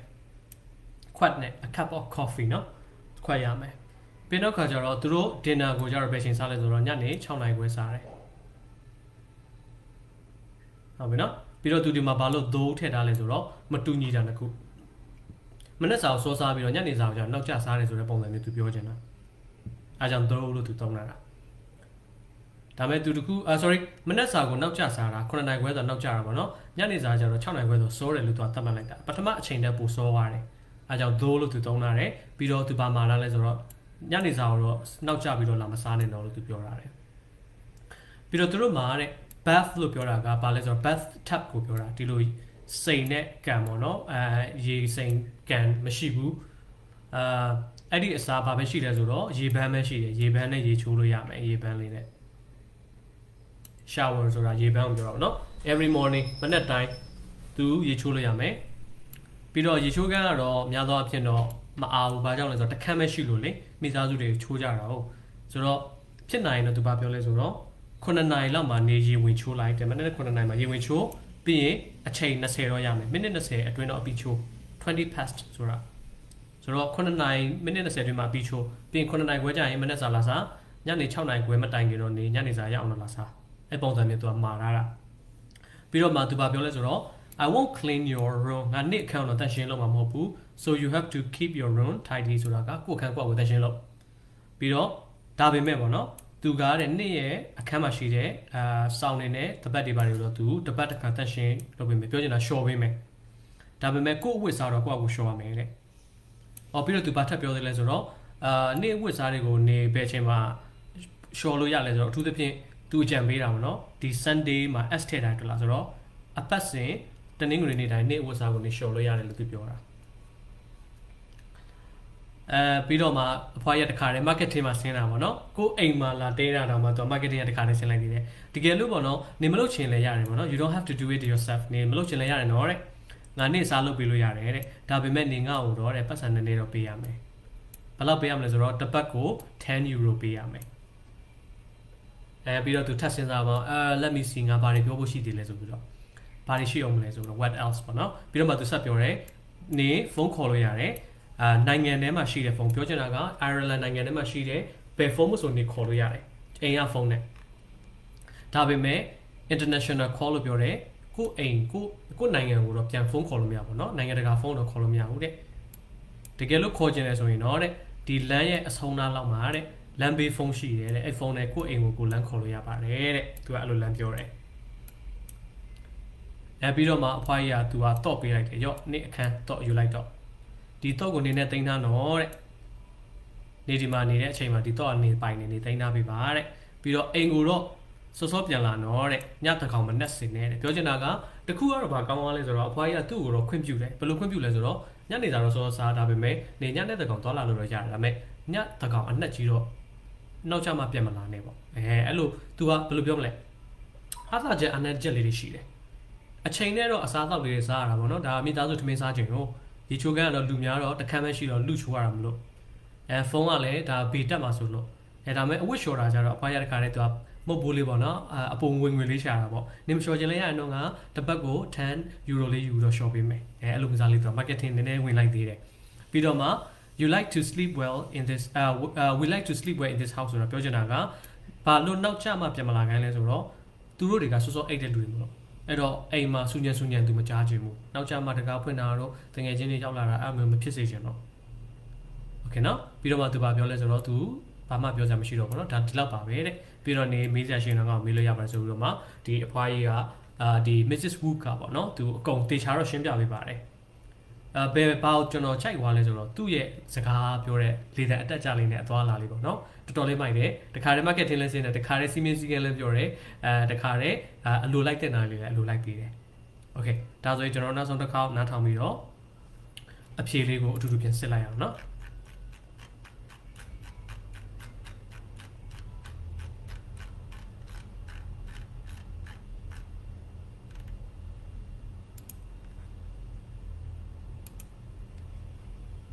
26.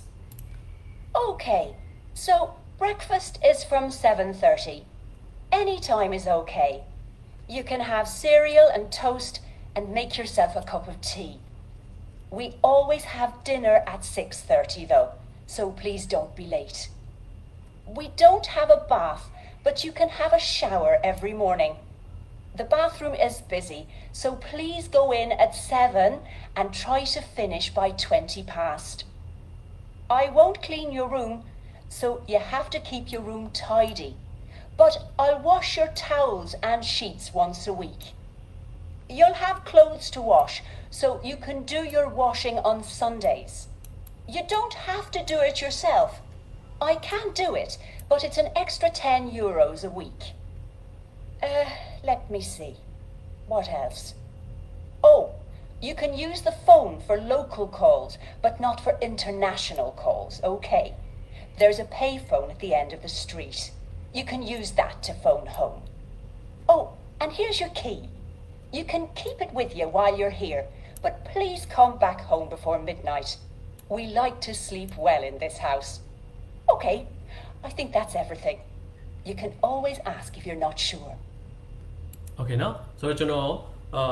ဒီအလေးချင်းလေးရတော့ကျွန်တော်တစ်ချက် train ပေးတာပါเนาะကျွန်တော်တို့အတူတူ train တာတကယ်တမ်းတော့စာမွေးဖြေတဲ့အချိန်ကျရင်ကျွန်တော်တို့က audio ကိုနှစ်ခါပဲဖွင့်တယ်ပထမတစ်ခါကအစဆုံးနားထောင်လိုက်တယ်ပေါ့ဒုတိယတစ်ခါကျတော့အဖြေစင်မစင်လဲနောက်ထပ်သေးကြအောင်ပြန်ပြီးတော့ဖြေလိုက်တယ်ဆိုတဲ့သဘောတော့ရမယ်ဆိုတော့အခုကျွန်တော်ဖြေပြသွားတာသဘောပေါက်မယ်လို့ထင်ပါတယ်ကျွန်တော်တစ်ခေါက်တင်နားထောင်တဲ့အချိန်မှာနှစ်ခုလုံးတစ်ခါတည်းဖြေတယ်အဲ့လေကတော့လက်ကျင့်ပေးရမယ်။ဘာကြောင့်လဲဆိုတော့ဒါ A2 level ပဲရှိသေးတော့သူပြောတာအရင်မမြန်သေးဘူး။ပုံမှန်လေးသူပြောတယ်။ပြောနေတဲ့ကြားထဲမှာမစကားတခြားအကြောင်းအရာလေးတွေနည်းနည်းပါသေးတယ်။အဲ့ဒါမဲ့နောက်ထပ် level တက်လာလို့ B1 B2 C1 လောက်ဖြစ်သွားရင်စကားကမြန်လာနိုင်တယ်။ အဲ့ဒီအပြင်လူကျင်တဲ့အဖြေကတိုက်ရိုက်မပါတာတွေရှိမယ်အဲ့လိုမစားလေးတွေတော့ထပ်တွေ့ရမယ်ပေါ့နော်ဒါပေမဲ့ဒီအခြေအနေလေးမှာတော့ကျွန်တော်တို့ listening ကိုလေ့ကျင့်တာဖြစ်တဲ့အတွက်အရင်ဆုံးလဲကျွန်တော်ရှင်းပြရတယ်ပေါ့နော်ပြီးတော့ကျွန်တော်တို့ audio script လဲသွား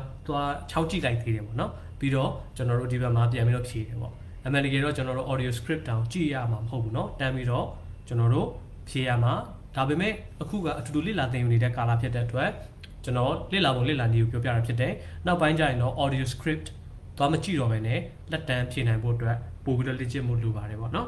okay ဒါဆိုရင်တော့ learning tips လေးတစ်ချက်သွားရအောင်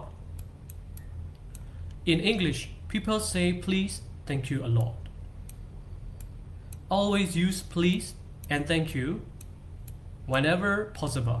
when you are speaking in English ဒါကျွန်တော်အစိုးရပြောခဲ့ပြီးသား unit 1မှာလည်းပြောခဲ့တယ် English မှာရှိ English ဆိုတာထက်ပေါ့နော်ဒီ British ဘက်အချက်မှာဆိုရင်သူတို့က please နဲ့ thank you ကိုတအားပြောတယ်ညီကျေးမှုအရာကျွန်တော်ဒီဘက် Thai ဘက်မှာဆိုရင် cut တို့ crap တို့တောင်းတယ်မြန်မာနိုင်ငံမှာဆိုရင်လည်းမင်္ဂလာပါပေါ့ကျေးဇူးတင်ပါတယ်အဲ့လိုမျိုးစားလေးတွေတောင်းတယ်များများသုံးပေးပါဒီလိုသုံးလိုက်လို့ကိုယ်နှိမ့်ချသွားတာမဟုတ်ဘူးအဲ့လိုများများသုံးလေကိုကပို့ပြီးတော့အဆင့်တန်းရှိလာတယ်လို့တွေးပေးပါဘာကြောင့်လဲဆိုတော့လူရင်မွန်လူရင်ကြီးတွေပို့ပြီးဖြစ်လာတာမလို့ပါပြီးတော့ကိုကအဲ့လို3ထများလိုက်လေအနောက်နိုင်ငံတွေတခြားသောနိုင်ငံကြီးတွေတွာလာတဲ့အချိန်မှာကိုကformally စကားပြောတတ်လာတဲ့အလေ့ကျင့်ကိုပါပို့ရသွားလိုက်မယ်အဲဒါကြောင့်ကျွန်တော်တို့ learning tips အနေနဲ့ကတော့ please နဲ့ thank you ကိုပြောရတာမရှက်ပါနဲ့အာမနာပါနဲ့ဒါကတကဘာလုံးလက်ခံပြီးတော့မှကြည်ပြူတဲ့စကားဖြစ်ပါတယ်ဟုတ်ပြီနော်ဆိုတော့ please နဲ့ thank you ကိုပြောချင်ပါလို့ကဲဒါဆိုရင်ကျွန်တော်တို့ number D ဘက်ကိုသွားမယ်နော် speaking asking for permission ကဲခွင့်ပြုချက်တောင်းရမယ်သူများအိမ်မှာနေတာဖြစ်တဲ့အတွက်ကိုစားခြင်းသလိုစားကိုနေခြင်းသလိုနေလို့မရဘူးကိုသုံးခြင်းတာရှောက်ကန်ရှောက်သုံးလို့မရဘူးခွင့်တောင်းရမယ်ဘာကြောင့်လဲဆိုတော့ကိုအိမ်မဟုတ်လို့ဆိုတော့ asking for permission ဆိုတော့မေးပုံမေးနည်းတောင်ရှိရနော် speaking strategy တဲ့ကျွန်တော်တို့ဘယ်လိုမေးမလဲဘယ်လိုခွင့်ပြုချက်တောင်းမလဲဆိုတာမျိုးရှိတယ်ဆိုတော့ကြက်ထားမယ့်ဟာလေးတွေရှိပါတယ် Is it okay if I watch TV ဆိုပြီးတော့မှဟုတ်ပြီနော်ဒီကောင်ကကြတော့ကျွန်တော်တို့မနေ့တော့သင်ခဲ့တဲ့ question form ရဆိုရင်အတန်အပေါ်တက်မယ်နော်ဘာကြောင့်လဲဆိုတော့ is နဲ့စတာမလို့ဆိုဒီမှာ do နဲ့မေးထားတယ် would နဲ့မေးထားတယ်အဲဒါဆိုအကောင်လုံးဘာဖြစ်မလဲအတန်အပေါ်တက်မယ်အတန်အောက်မချဘူးနော် WH တို့ how တို့နဲ့ဆိုင်တဲ့ဟာမျိုးမဟုတ်တဲ့အတွက်အကောင်အပေါ်တက်မယ်ဆိုတော့ is it okay if I watch TV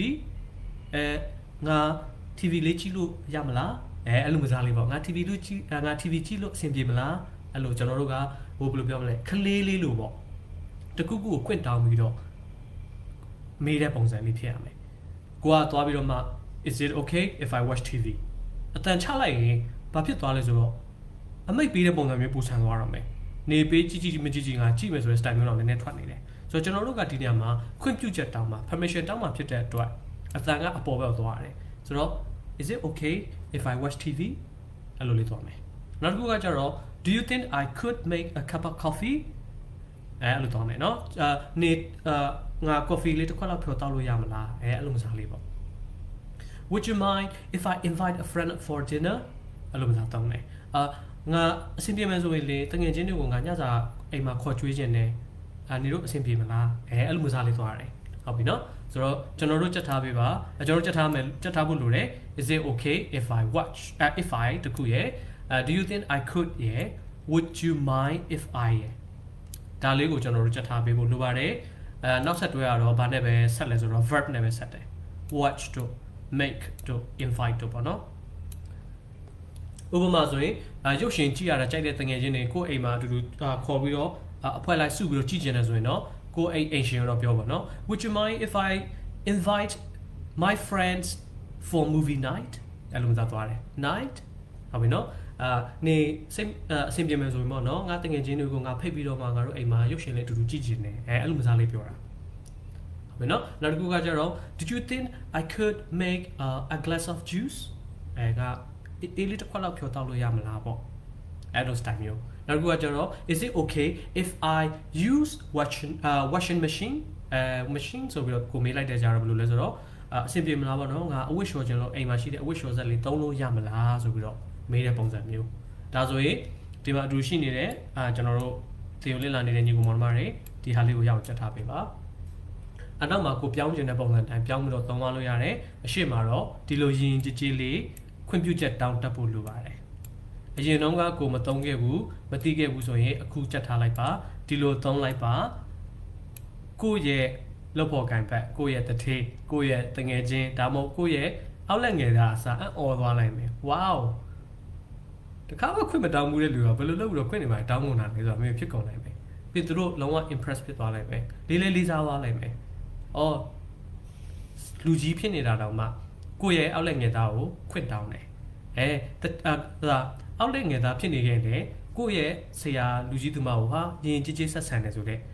အဲ့ဒီ character လေးကဘာပဲပြောလုပ်ငန်းခွင်မှာဖြစ်ဖြစ်ကျောင်းမှာပဲဖြစ်ဖြစ်ပတ်ဝန်းကျင်မှာပဲဖြစ်ဖြစ်ဒါကကိုယ့်ရဲ့ဘယ်လိုပြောမလဲလူနေမှုအဆင့်တန်းဆိုတာတက်ပါတော့ကိုယ့်ရဲ့ဒီ confidence ကိုပို့ပြီးတော့မွေးပြတ်လာစေမှာဖြစ်တယ်ဒါဒီလူကလူရင်မွန်လူရေကောင်းလေးပဲဆိုပြီးတော့တဖြည်းဖြည်းနဲ့နေရာရလာနိုင်မယ် okay ဒါဆိုရင်ကျွန်တော်တို့နောက်တစ်ဆက်သွားရအောင် speak up ကတော့ကျွန်တော်တို့လေ့ကျင့်ရမှာပေါ့နော်ဘယ်လိုလေ့ကျင့်ရမလဲဆိုတော့အောက်ကပေးထားတဲ့ဇာတ်ကွက်လေးတိုင်းကိုတဲ့ကျွန်တော်တို့စကားပြောလေ့ကျင့်ကြည့်ရအောင်ကြိုက်တဲ့ပုံစံနဲ့တော့တွဲလို့ရတယ်ဒါပေမဲ့အသင့်တော်ဆုံးပုံစံနဲ့တွဲတော့ပိုကောင်းတယ်ဆိုတော့အပေါ်ကချက်ခဲ့တဲ့နည်းပဲ is it okay if I do you think I cook would you mind if I ဆိုပြီးတော့မှပေးထားတယ်ဒီမှာ verb တွေပေးထားတယ်ဒါ verb တွေဟုတ်ပြီနော် verb တွေရှိတယ်အဲ verb တွေက turn up go out have use make okay သုံးကျင်တဲ့ verb တော့သုံးလို့မရဘူးเนาะဘယ်လိုသုံးကျင်တဲ့ဟာတော့ဒီဘက်အချက်မှာသုံးလို့ရတယ်ဒါပေမဲ့ verb ကတော့သုံးကျင်တဲ့ verb သုံးလို့မရဘူးဘာကြောင့်လဲဆိုတော့အနောက်ကနေပြန်တွဲမဲ့ဟာနဲ့မကန်တွဲတက်ဖို့တော့လိုတယ်ကြည့်ဒါဆိုရင်ကျွန်တော်တို့ကြည့်ရအောင် is it okay if I turn up ဘာဖြစ်မလဲ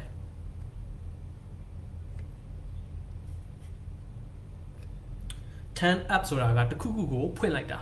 တခုခုကိုမြင့်တင်လိုက်တာပေါ့ဖွင့်လိုက်တာဒီကတော့ဖွင့်လိုက်တယ်လို့ပြောချင်တယ်ဆိုတော့ဘာဖြစ်မလဲ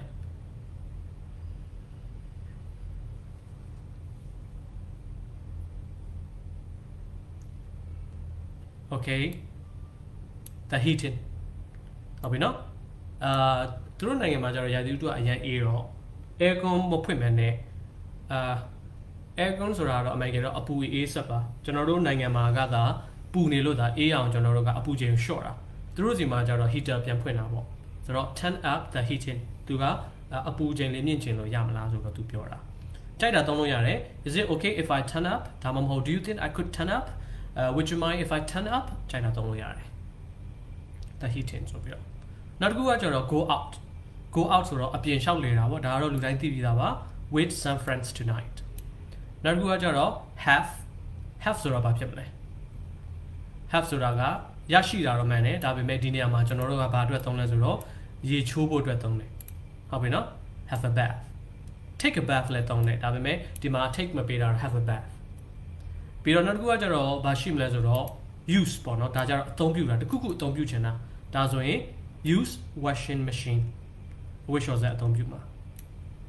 နောက်ဆုံးတစ်ခုကတော့ဘာလဲဆိုတော့ make တခုခုပြုလုပ်ချင်တာအဲ့ဒါဆိုရင်တော့ကျွန်တော်တို့သိထားပြီးသားပါဖြစ်မလဲဆိုတော့ make a coffee ပေါ့ a cup of coffee okay ဒါဆိုရင်ကြိုက်တဲ့နည်းသုံးပါ is it okay if I go out with some friends tonight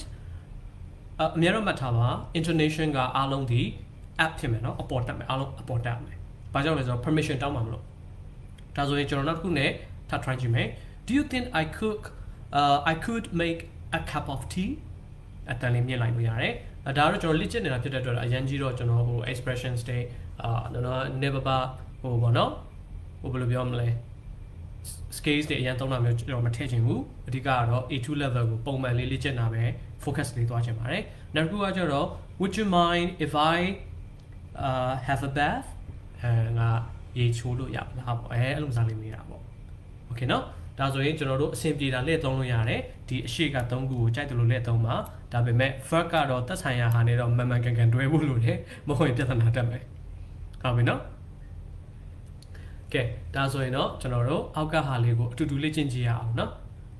ဒီမှာပေးထားတဲ့ပစ္စည်းလေးတို့တစ်ချက်အရင်လေ့လာပါပထမတစ်ခုကဘာလဲဆိုတော့ washing machine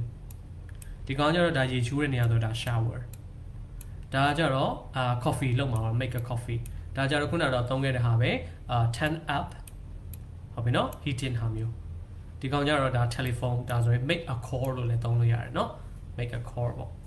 ဆိုတော့ तू ကဘာလုပ်စေချင်တာလဲဆိုတော့တဲ့ ask permission politely တဲ့ကဲ try ကြည့်လို့ရပါတယ်เนาะဆိုတော့ကိုယ့်ကို try ကြည့်ပါကျွန်တော်အနေနဲ့ကတော့အဆင်ပြေတာလေးပဲကျွန်တော်ပြောရမယ်เนาะ number A အနေနဲ့ဆိုရင်တော့ is it okay if I use the washing machine ဆိုပြီးတော့ကျွန်တော်သုံးမယ် number B ဆိုရင်တော့would you mind if I have a bath ဆိုပြီးတော့ကျွန်တော်သုံးမယ်ဒါမှမဟုတ်လည်းရေစိမ်နဲ့ကံမဟုတ်တာဖြစ်တဲ့အတွက်ရေပန်းနဲ့ရေချိုးမှဖြစ်တဲ့အတွက် shower လို့ပြောင်းလိုက်မယ်ဆိုတော့ do you think I could take a shower shower လို့ကျွန်တော်တို့သုံးလိုက်မယ်အဲဆိုလည်းရပါပြီနောက်တစ်ခုက number C ကကျတော့ coffee လုပ်မယ် cup လေးနဲ့ဆိုတော့ is it okay if I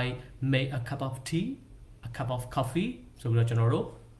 လုပ်လိုက်လို့ရပါတယ်နောက်တစ်ခုကကျတော့ very low လို့ပြောတာဖြစ်တဲ့အတွက်ဒီကောင်က aircon လို့မစားပေါ့အပူချိန် short မှာပေါ့နော်ဆိုတော့ 10 down ဖြစ်သွားမယ်10 up မဟုတ်တော့ပဲね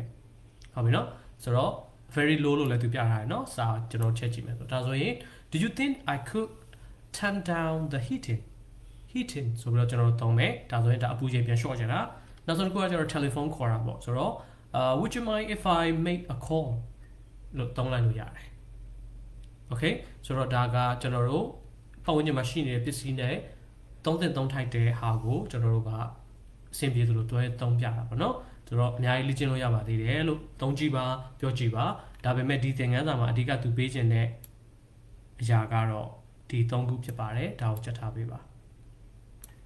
ကဲဒါဆိုရင်ကျွန်တော်တို့နောက်ဆုံးတစ် session ပဲကျန်တယ်နော်ဒီနေ့သင်ခန်းစာလေးကတော့နည်းနည်းပေါ့ပါလေးရှိတယ်စောတော့ပြီးသွားနိုင်တယ်ပေါ့နော်ကျွန်တော်ပို့တော့လည်းဆက်မပြောတော့ဘူးเนาะဘာကြောင့်လဲဆိုတော့စောပြီးတဲ့လျောက်ပေါ့ဘာကြောင့်လဲဆိုတော့မနေ့တော့ကျတော့တော်တော်လေးserious ဖြစ်တဲ့အခန်းလေးတွေပြောရတာမျိုးပါတော့ပို့ပြီးတော့ဦးစားပေးရတယ်ဒီနေ့ကတော့နည်းနည်းပေါ့ပါရှိပါတယ်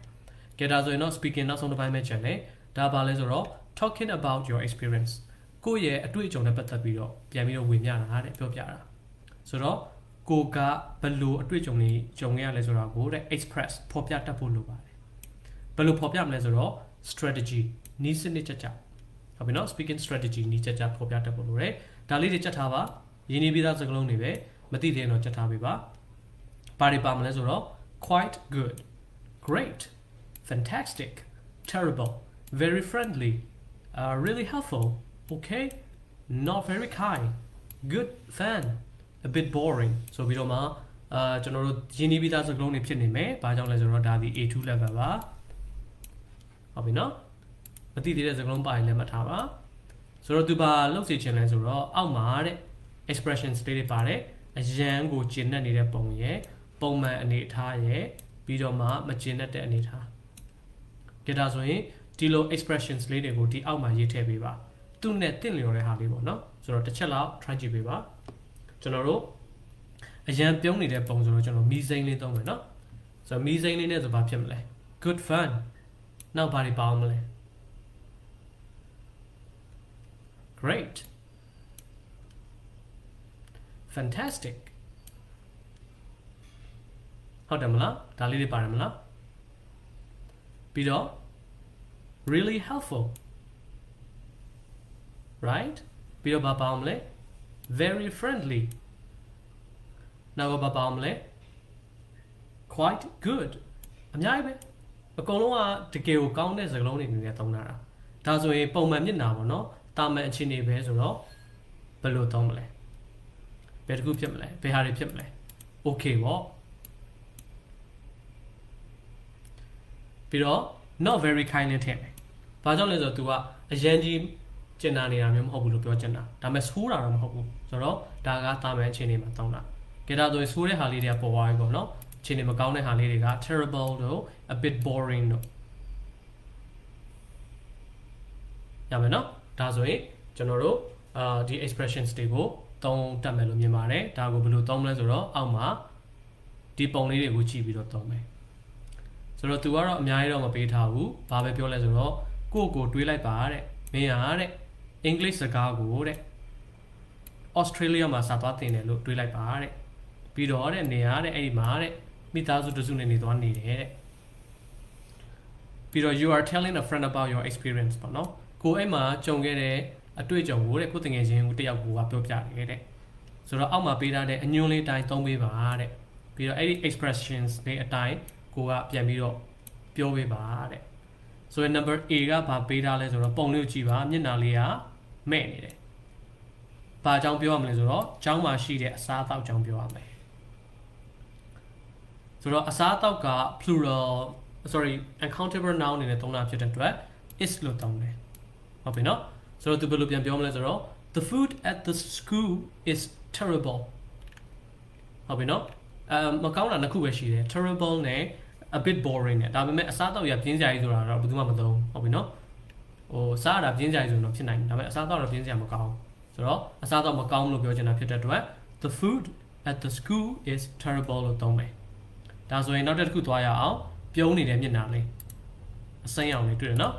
ဒါဆိုရင်ကိုယ့်ဘာကို try ကြည့်ပါ meals with the family ဆိုတော့ meals က s ပါတယ်ဖြစ်တဲ့အတွက်အများ plural ဖြစ်တဲ့အတွက် r လို့သုံးမယ် okay ဆိုတော့ meals with the family are ဘာဖြစ်မလဲ quite good တော်တော်လေးကောင်းတယ် meals with the families are great meals with the family are fantastic တောင်းလိုက်လို့ရတယ်ဟုတ်ပြီနော်ဒါပေမဲ့ very friendly နဲ့ very helpful တော့တောင်းလို့မရပါဘူးအစားအသောက်နဲ့မသက်ဆိုင်တဲ့စကားလုံးဖြစ်နေလို့ okay နောက်တစ်ခုသွားရအောင်မျက်နှာလေးရမှာဖြစ်နေလဲပြုံးနေတယ် the family ကဲကိုနေခဲ့ရတဲ့မိသားစုဆိုတော့ဒီမိသားစုကတစ်စုလုံးကိုပေါင်းပြောတာဖြစ်တဲ့အတွက် is လို့သုံးမယ်နော် so what about the family ဆိုကိုယ်တကယ်ချင်းကမေးလာခဲ့တာမျိုးရှိမယ်အဲဒါကိုပြန်ဖြစ်လိုက် the family is very friendly the family is really helpful အဲ့လိုသုံးတယ် helpful လို့သုံးတယ် okay နော်ဒါကျွန်တော်တို့အဲ့လိုသုံးလို့ရပါတယ်နောက်တစ်ခုကကျတော့ရာသီဥတု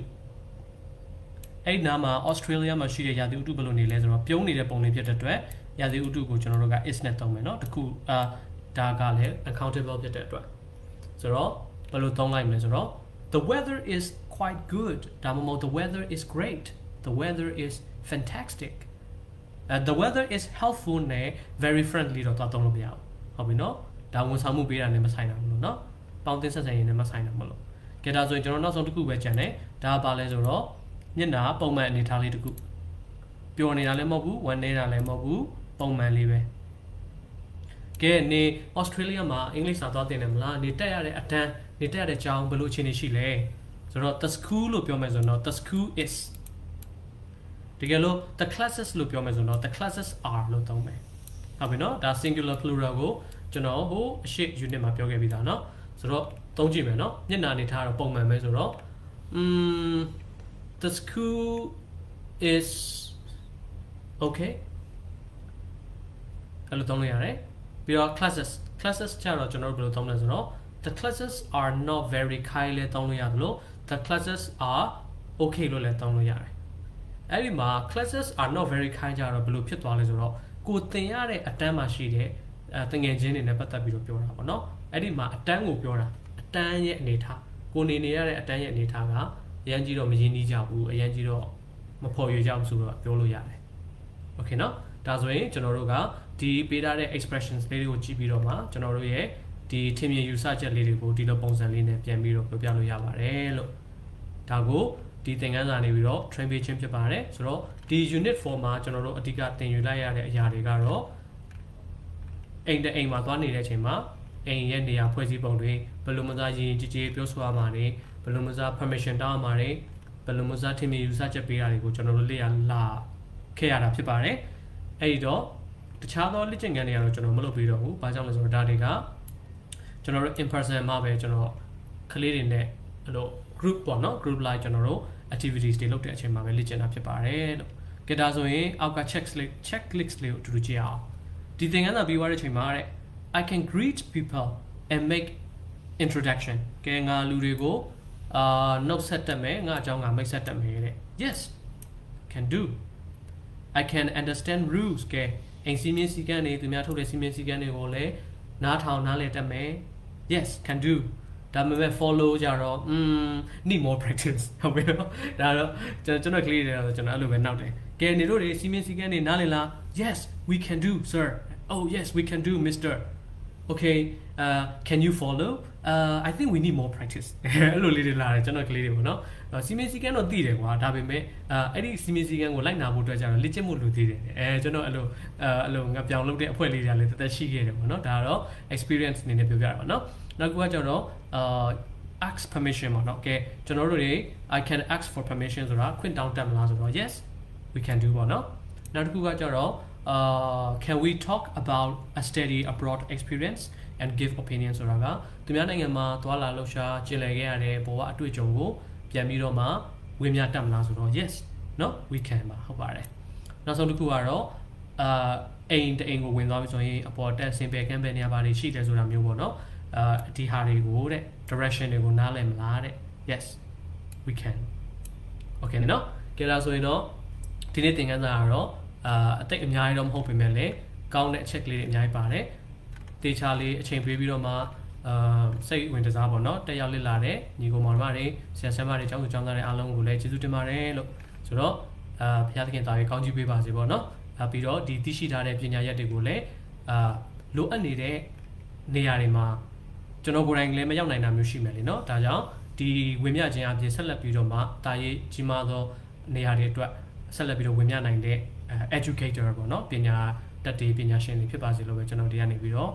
ဆုတောင်းပါတယ်เนาะဝင်မြဆုတောင်းပါတယ်လို့ Geta ဆိုရင်ကျွန်တော်တို့မနက်ဖြန်စနေနေ့မှာတော့ကျွန်တော် break ယူပါတယ်စနေတနင်္ဂနွေနေ့ကိုတော့ကျွန်တော်သင်ခန်းစာမရှိပါဘူး Monday ကျမှပဲသင်ခန်းစာပြန်စပါမယ်ကျွန်တော်ဒီဗီဒီယိုကိုလည်း YouTube မှာကျွန်တော်ပြန်တင်မှုရှိပါတယ်ပေါ့เนาะဒီနေ့ကတော့ line ချင်းနေကြောင်းနှစ်ပိုင်းပြတ်သွားတယ်ဒါပေမဲ့အဲ့ဒါကိုကျွန်တော်ပြန်ပြီးတော့မှ edit လုပ်ပြီးတော့ YouTube မှာတော့အစားဆုံးပြန်တင်ပေးဖို့ရှိပါတယ် Okay ဒါဆိုရင်လာမယ့်တစ်ပတ်မှာ Monday မှာကျွန်တော်တို့ Unit 5ကိုပြန်သွားဖို့ရှိပါတယ်เนาะဆိုတော့ Monday ညနေ4:00 လောက်မှာကျွန်တော်တို့ပြန်ဆောင်ကြပါမယ်chapter လေးတော့တစ်ချက်သွားချောင်းကြည့်လာမယ်เนาะ Unit 5ကဘာအကြောင်းများဖြစ်မလဲဆိုပြီးတော့ Okay ဒါလေးကတော့ထူးထူးဆန်းဆန်းလေးပဲ one first class stamp တစိတ်ကောင်းကိစ္စပဲ